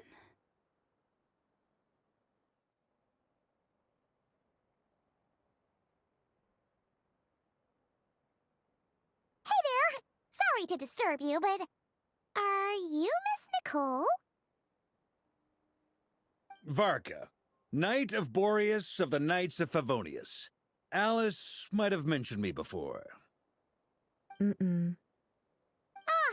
Have we got the wrong person? Sorry. Well, this is awkward.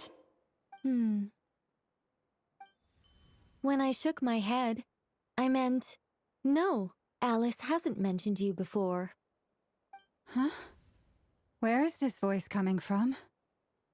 My apologies. For certain reasons, I am unable to speak. This is the only way I can communicate with you. It might take some getting used to, but I hope you can understand. It's fine. I'm more shocked by the fact that Alice never speaks about me. I mean, As for you two, we have crossed paths twice before, but it is nonetheless a pleasure to finally meet you. It's really you! Thanks for all your guidance in the past! You're quite welcome. This time, things are different. We have reached the unwritten pages of the story. You might say that we stand at the crossroads of fate.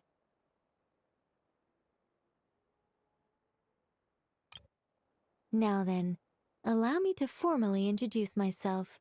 My name is...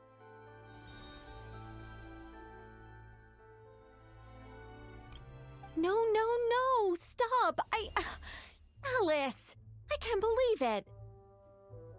I had a whole speech prepared. I'd agonized over every single word. She always picks the worst moments to ruin other people's plans. I'm so sorry about that. Alice took the liberty of devising some bespoke self-introduction magic for each member of the Hexenzirkel. But I could have sworn I deleted all of the triggering conditions for it.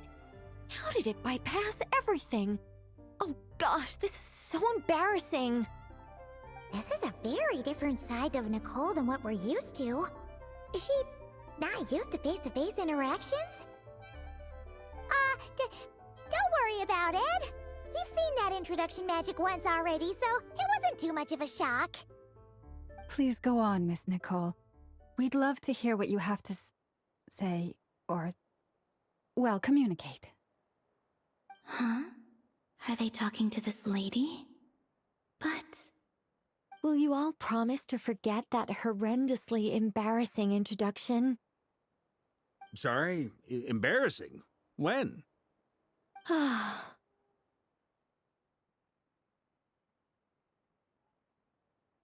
Yes, my name is Nicole, and I am one of a very few angels who have retained both their preferred form and their power. Traveler and Paimon should be no strangers to this concept. There is another of our kind in Natlan. They call her the Lord of the Night. All right! Paimon remembers her! Yes. Well, I have retained more of my power than she. It's because I don't have a long-term duty to fulfill. To be more specific, no. We'll be here all day if I get into the specifics. Moving on. If I'm not mistaken, you are here because you wish to learn how one might reach the moon beyond the sky. That's right. Is that something you can give us any guidance on? Yes, I do know a way. It began with the Hyperboreans, who lived after the War of Funerary Flame. Blank looks. Maybe I should start with the background of the war. Or maybe not. It shouldn't be an issue. I'll fill in the gaps for you when we have more time. Anyway, after that war ended, the three moons retreated to beyond the false sky. The Hyperboreans were humans I once aided. They accepted the civilization and creations bestowed upon them by the angels. Despite accepting many blessings of the angels, many among them still held on to their faith in the moons. They were reluctant to accept the new order. Even after the War of Funerary Flame, they sought to contact the moon goddesses beyond the sky and receive their guidance. But all three had passed away by that point. This mage has a unique method of communicating. Is she talking about the moons? Yes, but they did not know. And so, still they prayed for the moon goddess's mercy. After building titanic structures that consumed vast amounts of Kuvaki, at last they glimpsed the moons and heard their voices. But of course, they were gravely disappointed, for it was then that they realized the three moon goddesses were dead. Oh, that's such a sad story. It is. Humanity was in a very sorry state at that time. The angels who had once aided them were gone, and the War of Funerary Flames had left them homeless and destitute. Just a second, I gotta ask. How relevant is all this history to the task at hand? Well, I mean, it's... Okay, it seems we've drifted into irrelevant narrative waters. It's been a while since I've had the chance to speak inside someone's head. As soon as I got started, I lost control and the words just flowed out like a waterfall. What I'm trying to say is... Right, yes, that's it. The relevant part is the ritual created by the Hyperboreans. The fact that they bypassed the false sky and saw the true moons implies that they successfully built a connection between Tevat and the outside world. Which means, with enough Kuvaki and a sufficiently stable connection, it should be feasible to send one person over the border. Okay, so they built some kind of portal? Oh, yes. A portal. Yes. Is something wrong? You sound disappointed. I just didn't expect you to summarize it so well. It turns out I could have said all that in one word, if only I'd managed to think of it. No, please, it's fine. This is invaluable knowledge. I'll be sure to record and preserve everything in writing. Oh, really? Well, in that case, I suppose I could backtrack and add some more detail. I did gloss over a few things so far. Whoa, time out. Let's summarize what we've got first. The Hyperboreans were the last ones to use this method, right? So we somehow need to find whatever structure they built and make sure there's enough Kuvaki to power it up. Luckily, we have the moon marrow of both the eternal and iridescent moons, so we're all good for Kuvaki. Which means the key issue we need to focus on is finding the place. Am I right so far? Yes. Although I expect the structure is long gone by now. That said, what if we could take advantage of the phantoms to travel back to a time when it still existed? Well, travel back isn't quite accurate. It's more like we'd be creating a handshake between 2 points in space-time. We wouldn't even have to pick a time when it still existed. It could just be a time when it still appeared in phantom form via projection, or we could project our own phantoms, fold them together, and... You look lost. Was that too hard to follow? Yeah, things got a little, technical there. Paimon's brain is reaching capacity. All right. Let me think about how to put this more simply. Okay, got it. Over the next few days, I'll search for phantoms that we can use. Once I find one that meets the criteria, I'll let you know and we'll regroup. By completing certain rituals, specific individuals will be able to enter the phantom and make it to the Hyperborean structure. If everything checks out and it looks feasible, we'll just need to wait for Moon Prayer Night, and we can send the Moon Goddess back home. I'm really skimping on the detail here. Is this making any sense at all? I think so. For now, we'll just wait to hear from you. Yes. Basically, yes. Great. Counting on you. In the meantime, we'll focus on finding the Moon Goddess's name. My name? Are they looking for a way to stop me from disappearing? Excuse me, Miss... Go on, Miss Nicole. This conversation was a little all over the place. I didn't catch your name. I am Lauma, of the Frost Moon Scions. Ah, I did wonder. I noticed that you listened very intently when I spoke about Hyperborea and the moon's history.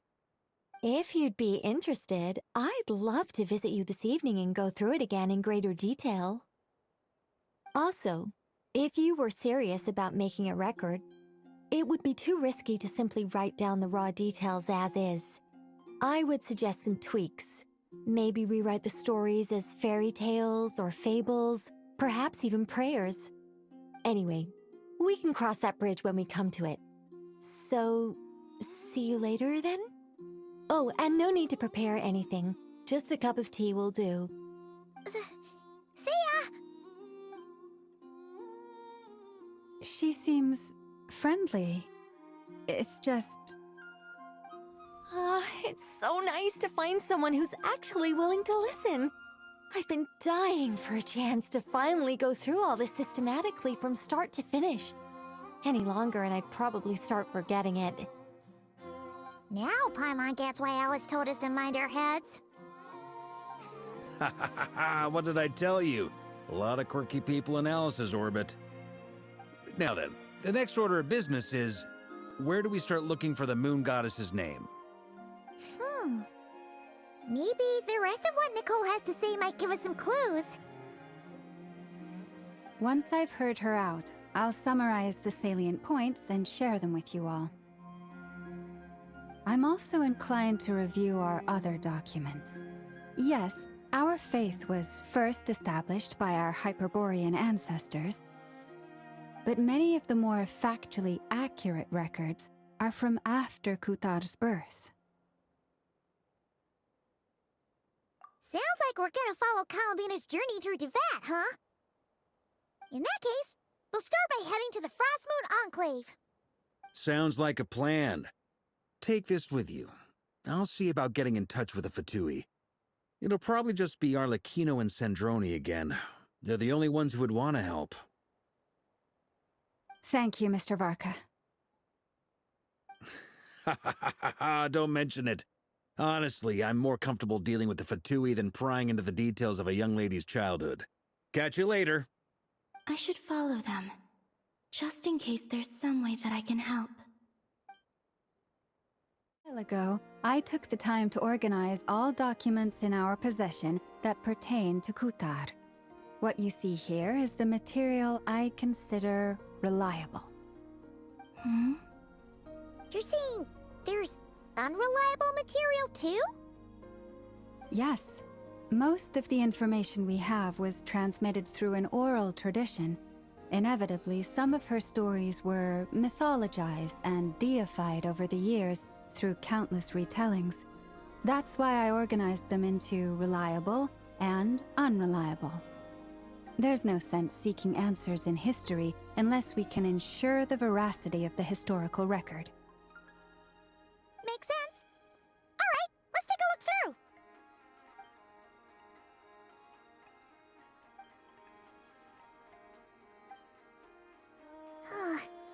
Almost all these records refer to Kutar instead of Columbina. Although neither of those is her real name. Paimon's not sure what point she's trying to make. What we can gather from these records is that the Frost Moon Scions worshipped her as a god, placing impossible expectations upon her. I cannot fault them for their earnest faith, but for all their devotion, worshipping her day in, day out changed nothing. I imagine that none of it resonated with Columbina. It wouldn't surprise me if, even back then, she had already begun to reject the name Kutar and everything it represented. Lama speaks the truth. When I heard them call upon Kutar with hope and expectation in their voices, they may as well have been calling upon somebody else.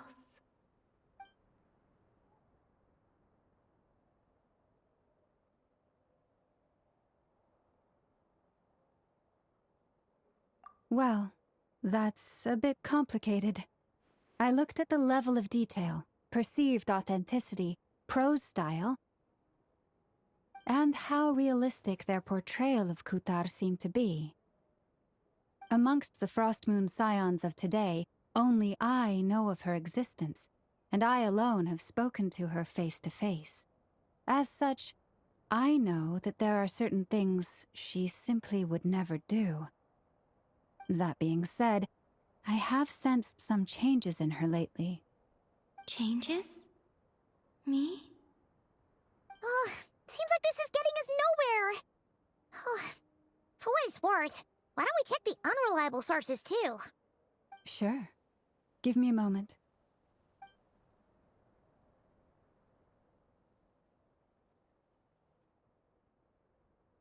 Exerting but a fraction of her divine might, Kutar sheared a great mass from the snow-capped mountain and cast it into the sea, upon whose surface shone the mirror image of the moon. Thus was formed the island of Hisi. Yeah, right. That doesn't even begin to pass the sniff test. The 3 moons are naught but lies through and through. Only one moon has ever shone for us, and Kutar is her name.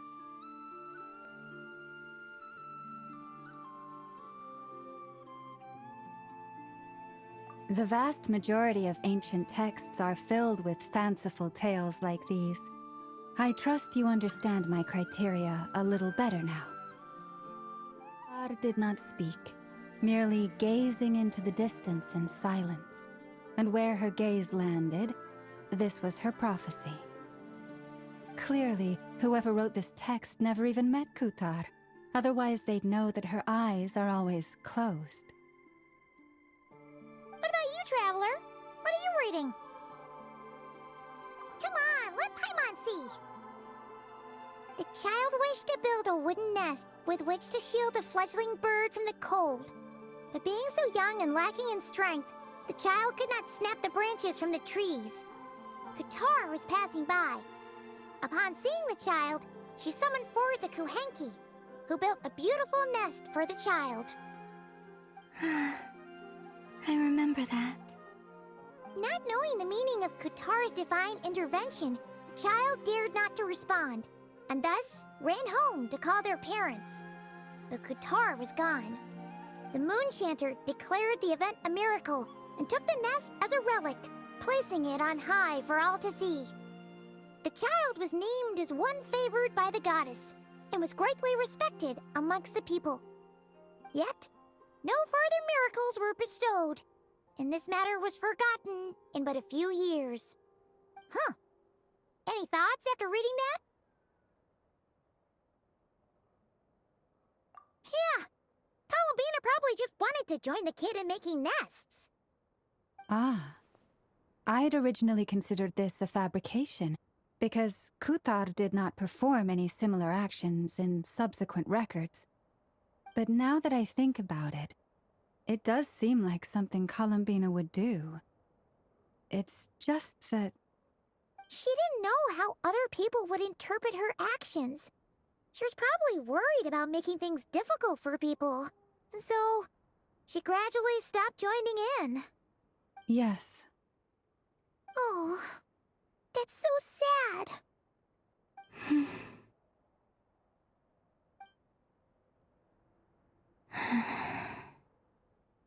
And now, I can make no such gestures of warmth, even if I want to.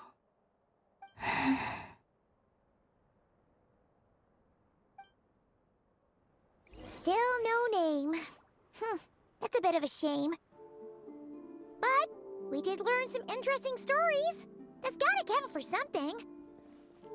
Varka said he was gonna set up a meeting with Arlecchino and Centroni, right? Let's go back to Nasha Town and see how he's doing. Let's see. There's Varka. Oh, and it's Durin and Albedo too. Yeah, this is pretty much the same place we bumped into each other last time. I convinced them to stick around a little longer.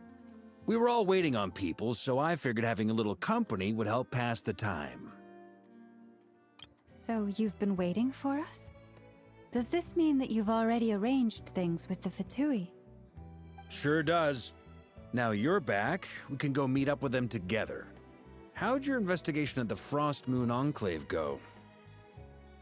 Well, we didn't find out Columbina's true name. But apart from that, it went pretty well. Aha, just as well that I didn't tag along then.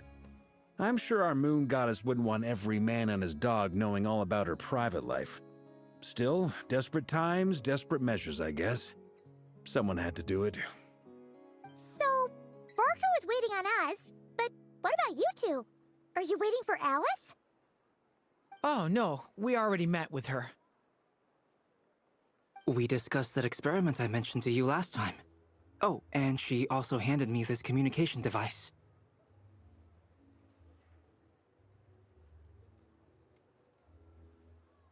That's right.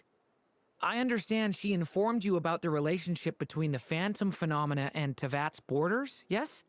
She wants me to help her with some more experiments on that front. She said that she'll contact me through this device with more information.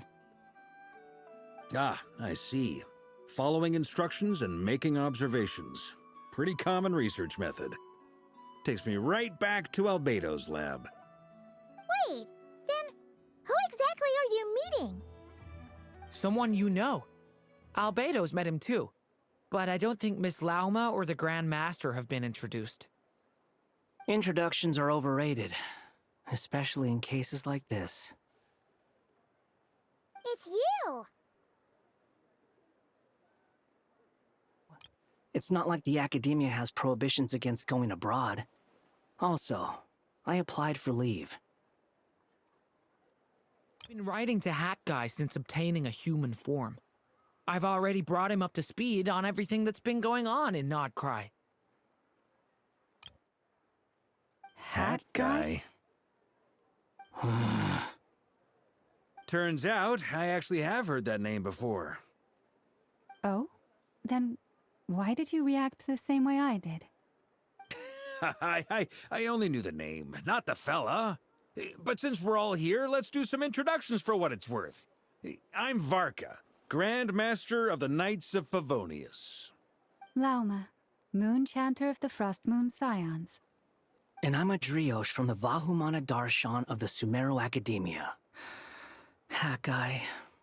Good to see you again, Mr. Guy. I believe we last saw each other on the boat ride here.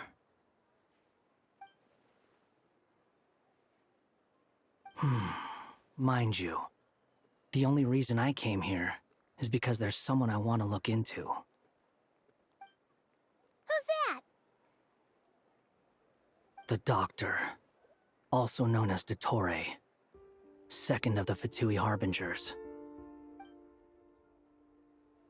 From the tone of your voice, it sounds like there's bad blood between you. I was reviewing our archives and noticed that a lot of information about him was missing. Left a bad taste in my mouth. That's all there is to it. Dottore, or Zondique, as he was then known, once studied at the Academia, but he got kicked out before he could graduate.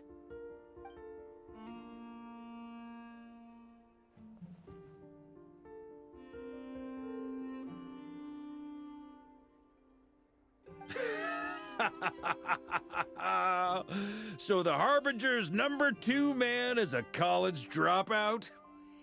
How embarrassing for them.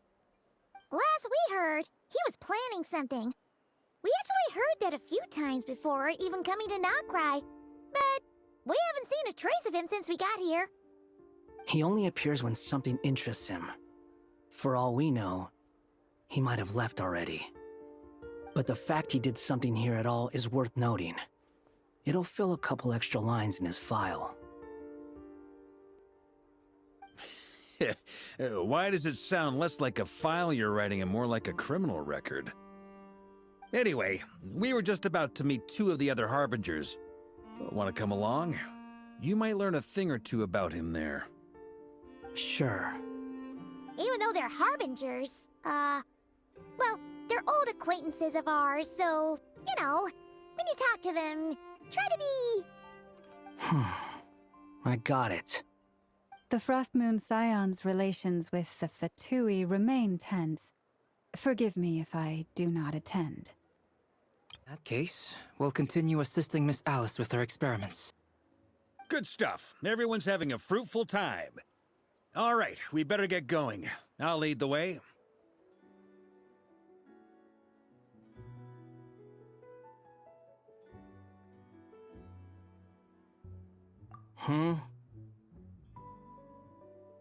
Well, yeah, that's obviously part of it. But I'm not the only one who has a score to settle with him. Neither you, nor Lesser Lord Kusanali, nor I want to see him meddling with things again.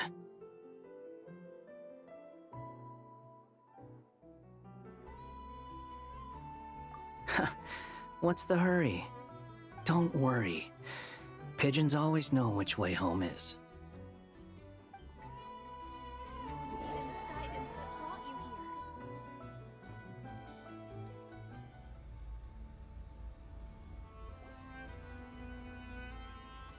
You made it. Who is this? A scholar from Sumeru. They call him Hat Guy. He's an old friend of the Travelers.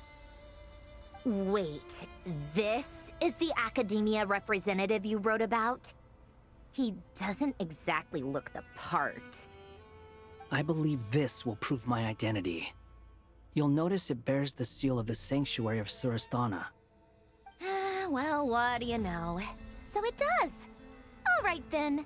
My mistake. It's fine. I expected as much. What? So as I mentioned in my letter, the Academia's got its eyes on Dottore. But this matter remains top secret. Apart from those assisting in the investigation, the fewer people who know, the better. One asks, I'm here in Nod-Krai to pursue my personal academic interests. Say, Varka, you did pretty well to keep all this under wraps for so long. Sounds like you got in touch with the Academia about this way back. You flatter me.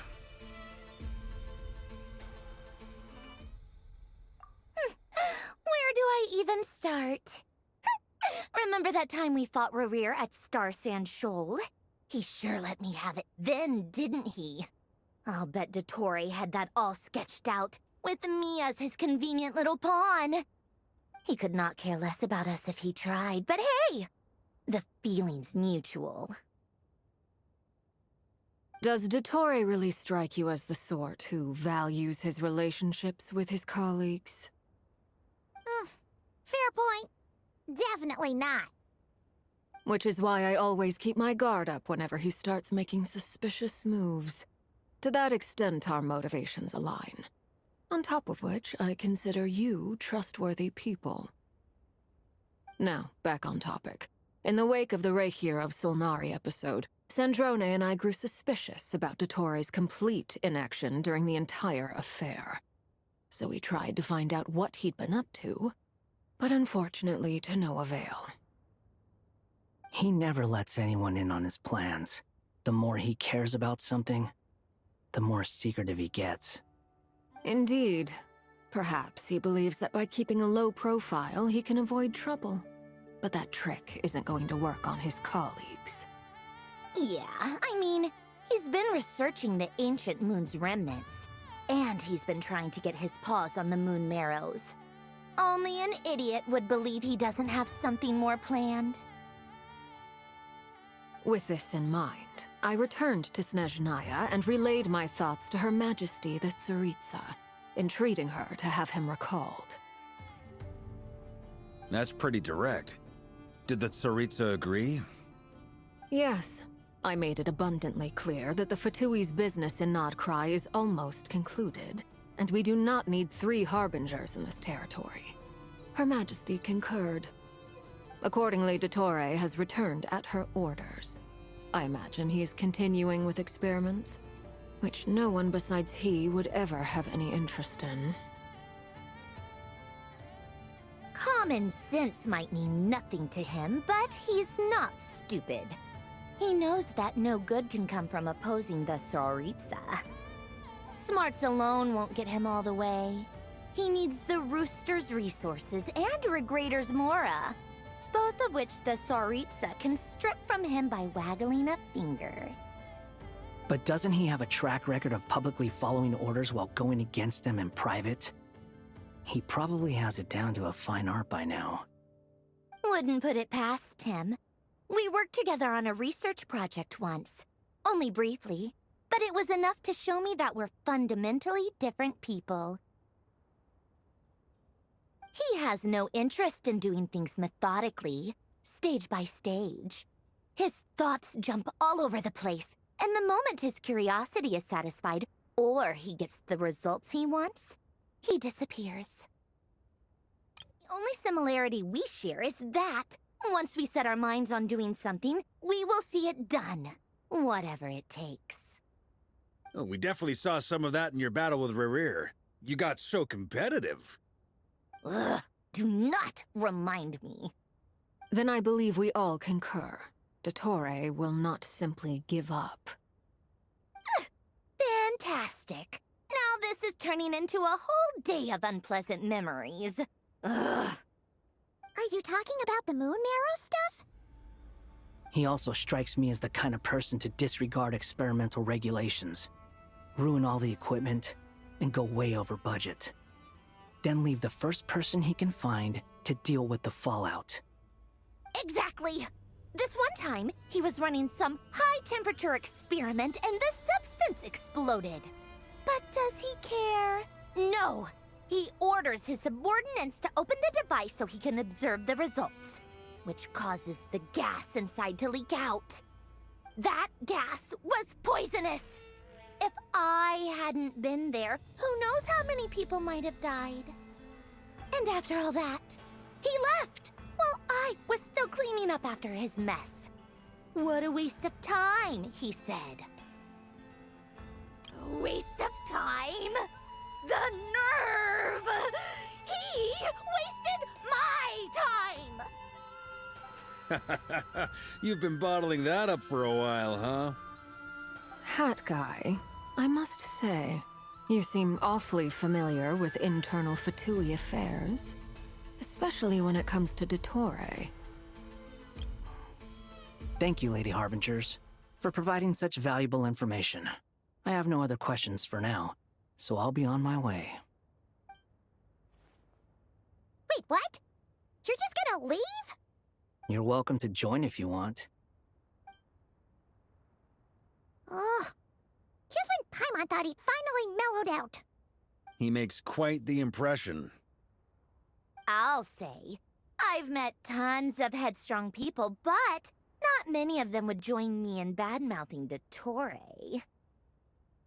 Way back to the main agenda. Barca, you said that Columbina has gone missing? Or rather, disappeared. Yeah. We're working on building a connection between her and this world. The simplest method is to find out her real name. I've actually asked her that question before, but she said she didn't know. Considering our relationship, I doubt she was lying to me. As far as I recall, she was never dispatched by Her Majesty to claim a gnosis or anything like that. The Tsaritsa's plans had long contained a place specifically for her. I always thought that was weird. What could she do that the rest of us couldn't? Knowing what we do now, it's probably something related to Kavaki, right? More than likely. When she first arrived, Columbina would often go to Her Majesty and ask when she could start the task assigned to her. But Her Majesty always gave the same reply. The time has not yet come. So she spent her days in Snezhnaya doing basically nothing. The Tsaritsa has summoned a beautiful blind maiden to be a harbinger, giving her the third seat by virtue only of her enchanting voice. It was a dumb and stupid rumor, but the reality of the situation made it hard to refute. And what happened after that? I imagine she stopped caring. She no longer seemed to care why she had been recruited, and Her Majesty never gave her any missions, so she just continued to sing in the flower garden. For my part, I was busy. So busy, in fact, that watching someone be that idol had me fuming. But still, I got the sense that she had long been used to a life of other people claiming she was needed when she wasn't. I just felt that having a place to stay would cost me something eventually. And so I waited quietly for the day that I would have to pay the price. And on the other end of that spectrum, you had me. Someone once told me that I had the lousiest work and the toughest luck. That's a good way of putting it. I forget who said it, but those words have always stuck with me.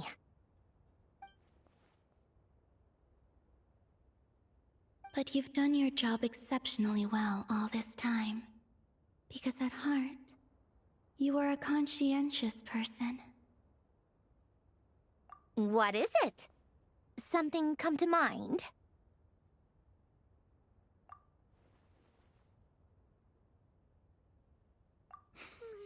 That makes sense. Nothing screams you are needed like your name shouted from across the town. Well, good luck with it. But if you ask me, Columbina is still the most shoutable name. I'm just so used to it now, after all the arguments we've had. I can't be bothered trying to remember another name for her. Nor I. Sandrone. Harlequino.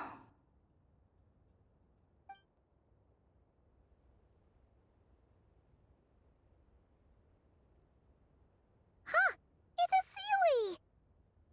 Does that mean Nicole has news for us? Ladies, I thank you for your hospitality. If the chance ever comes up, I definitely owe you both a drink sometime. I'm sure it will. You can make your own way out. Heck, you've been here enough times, you probably know your way around better than I do. Okay! Time to do what adventurers do best.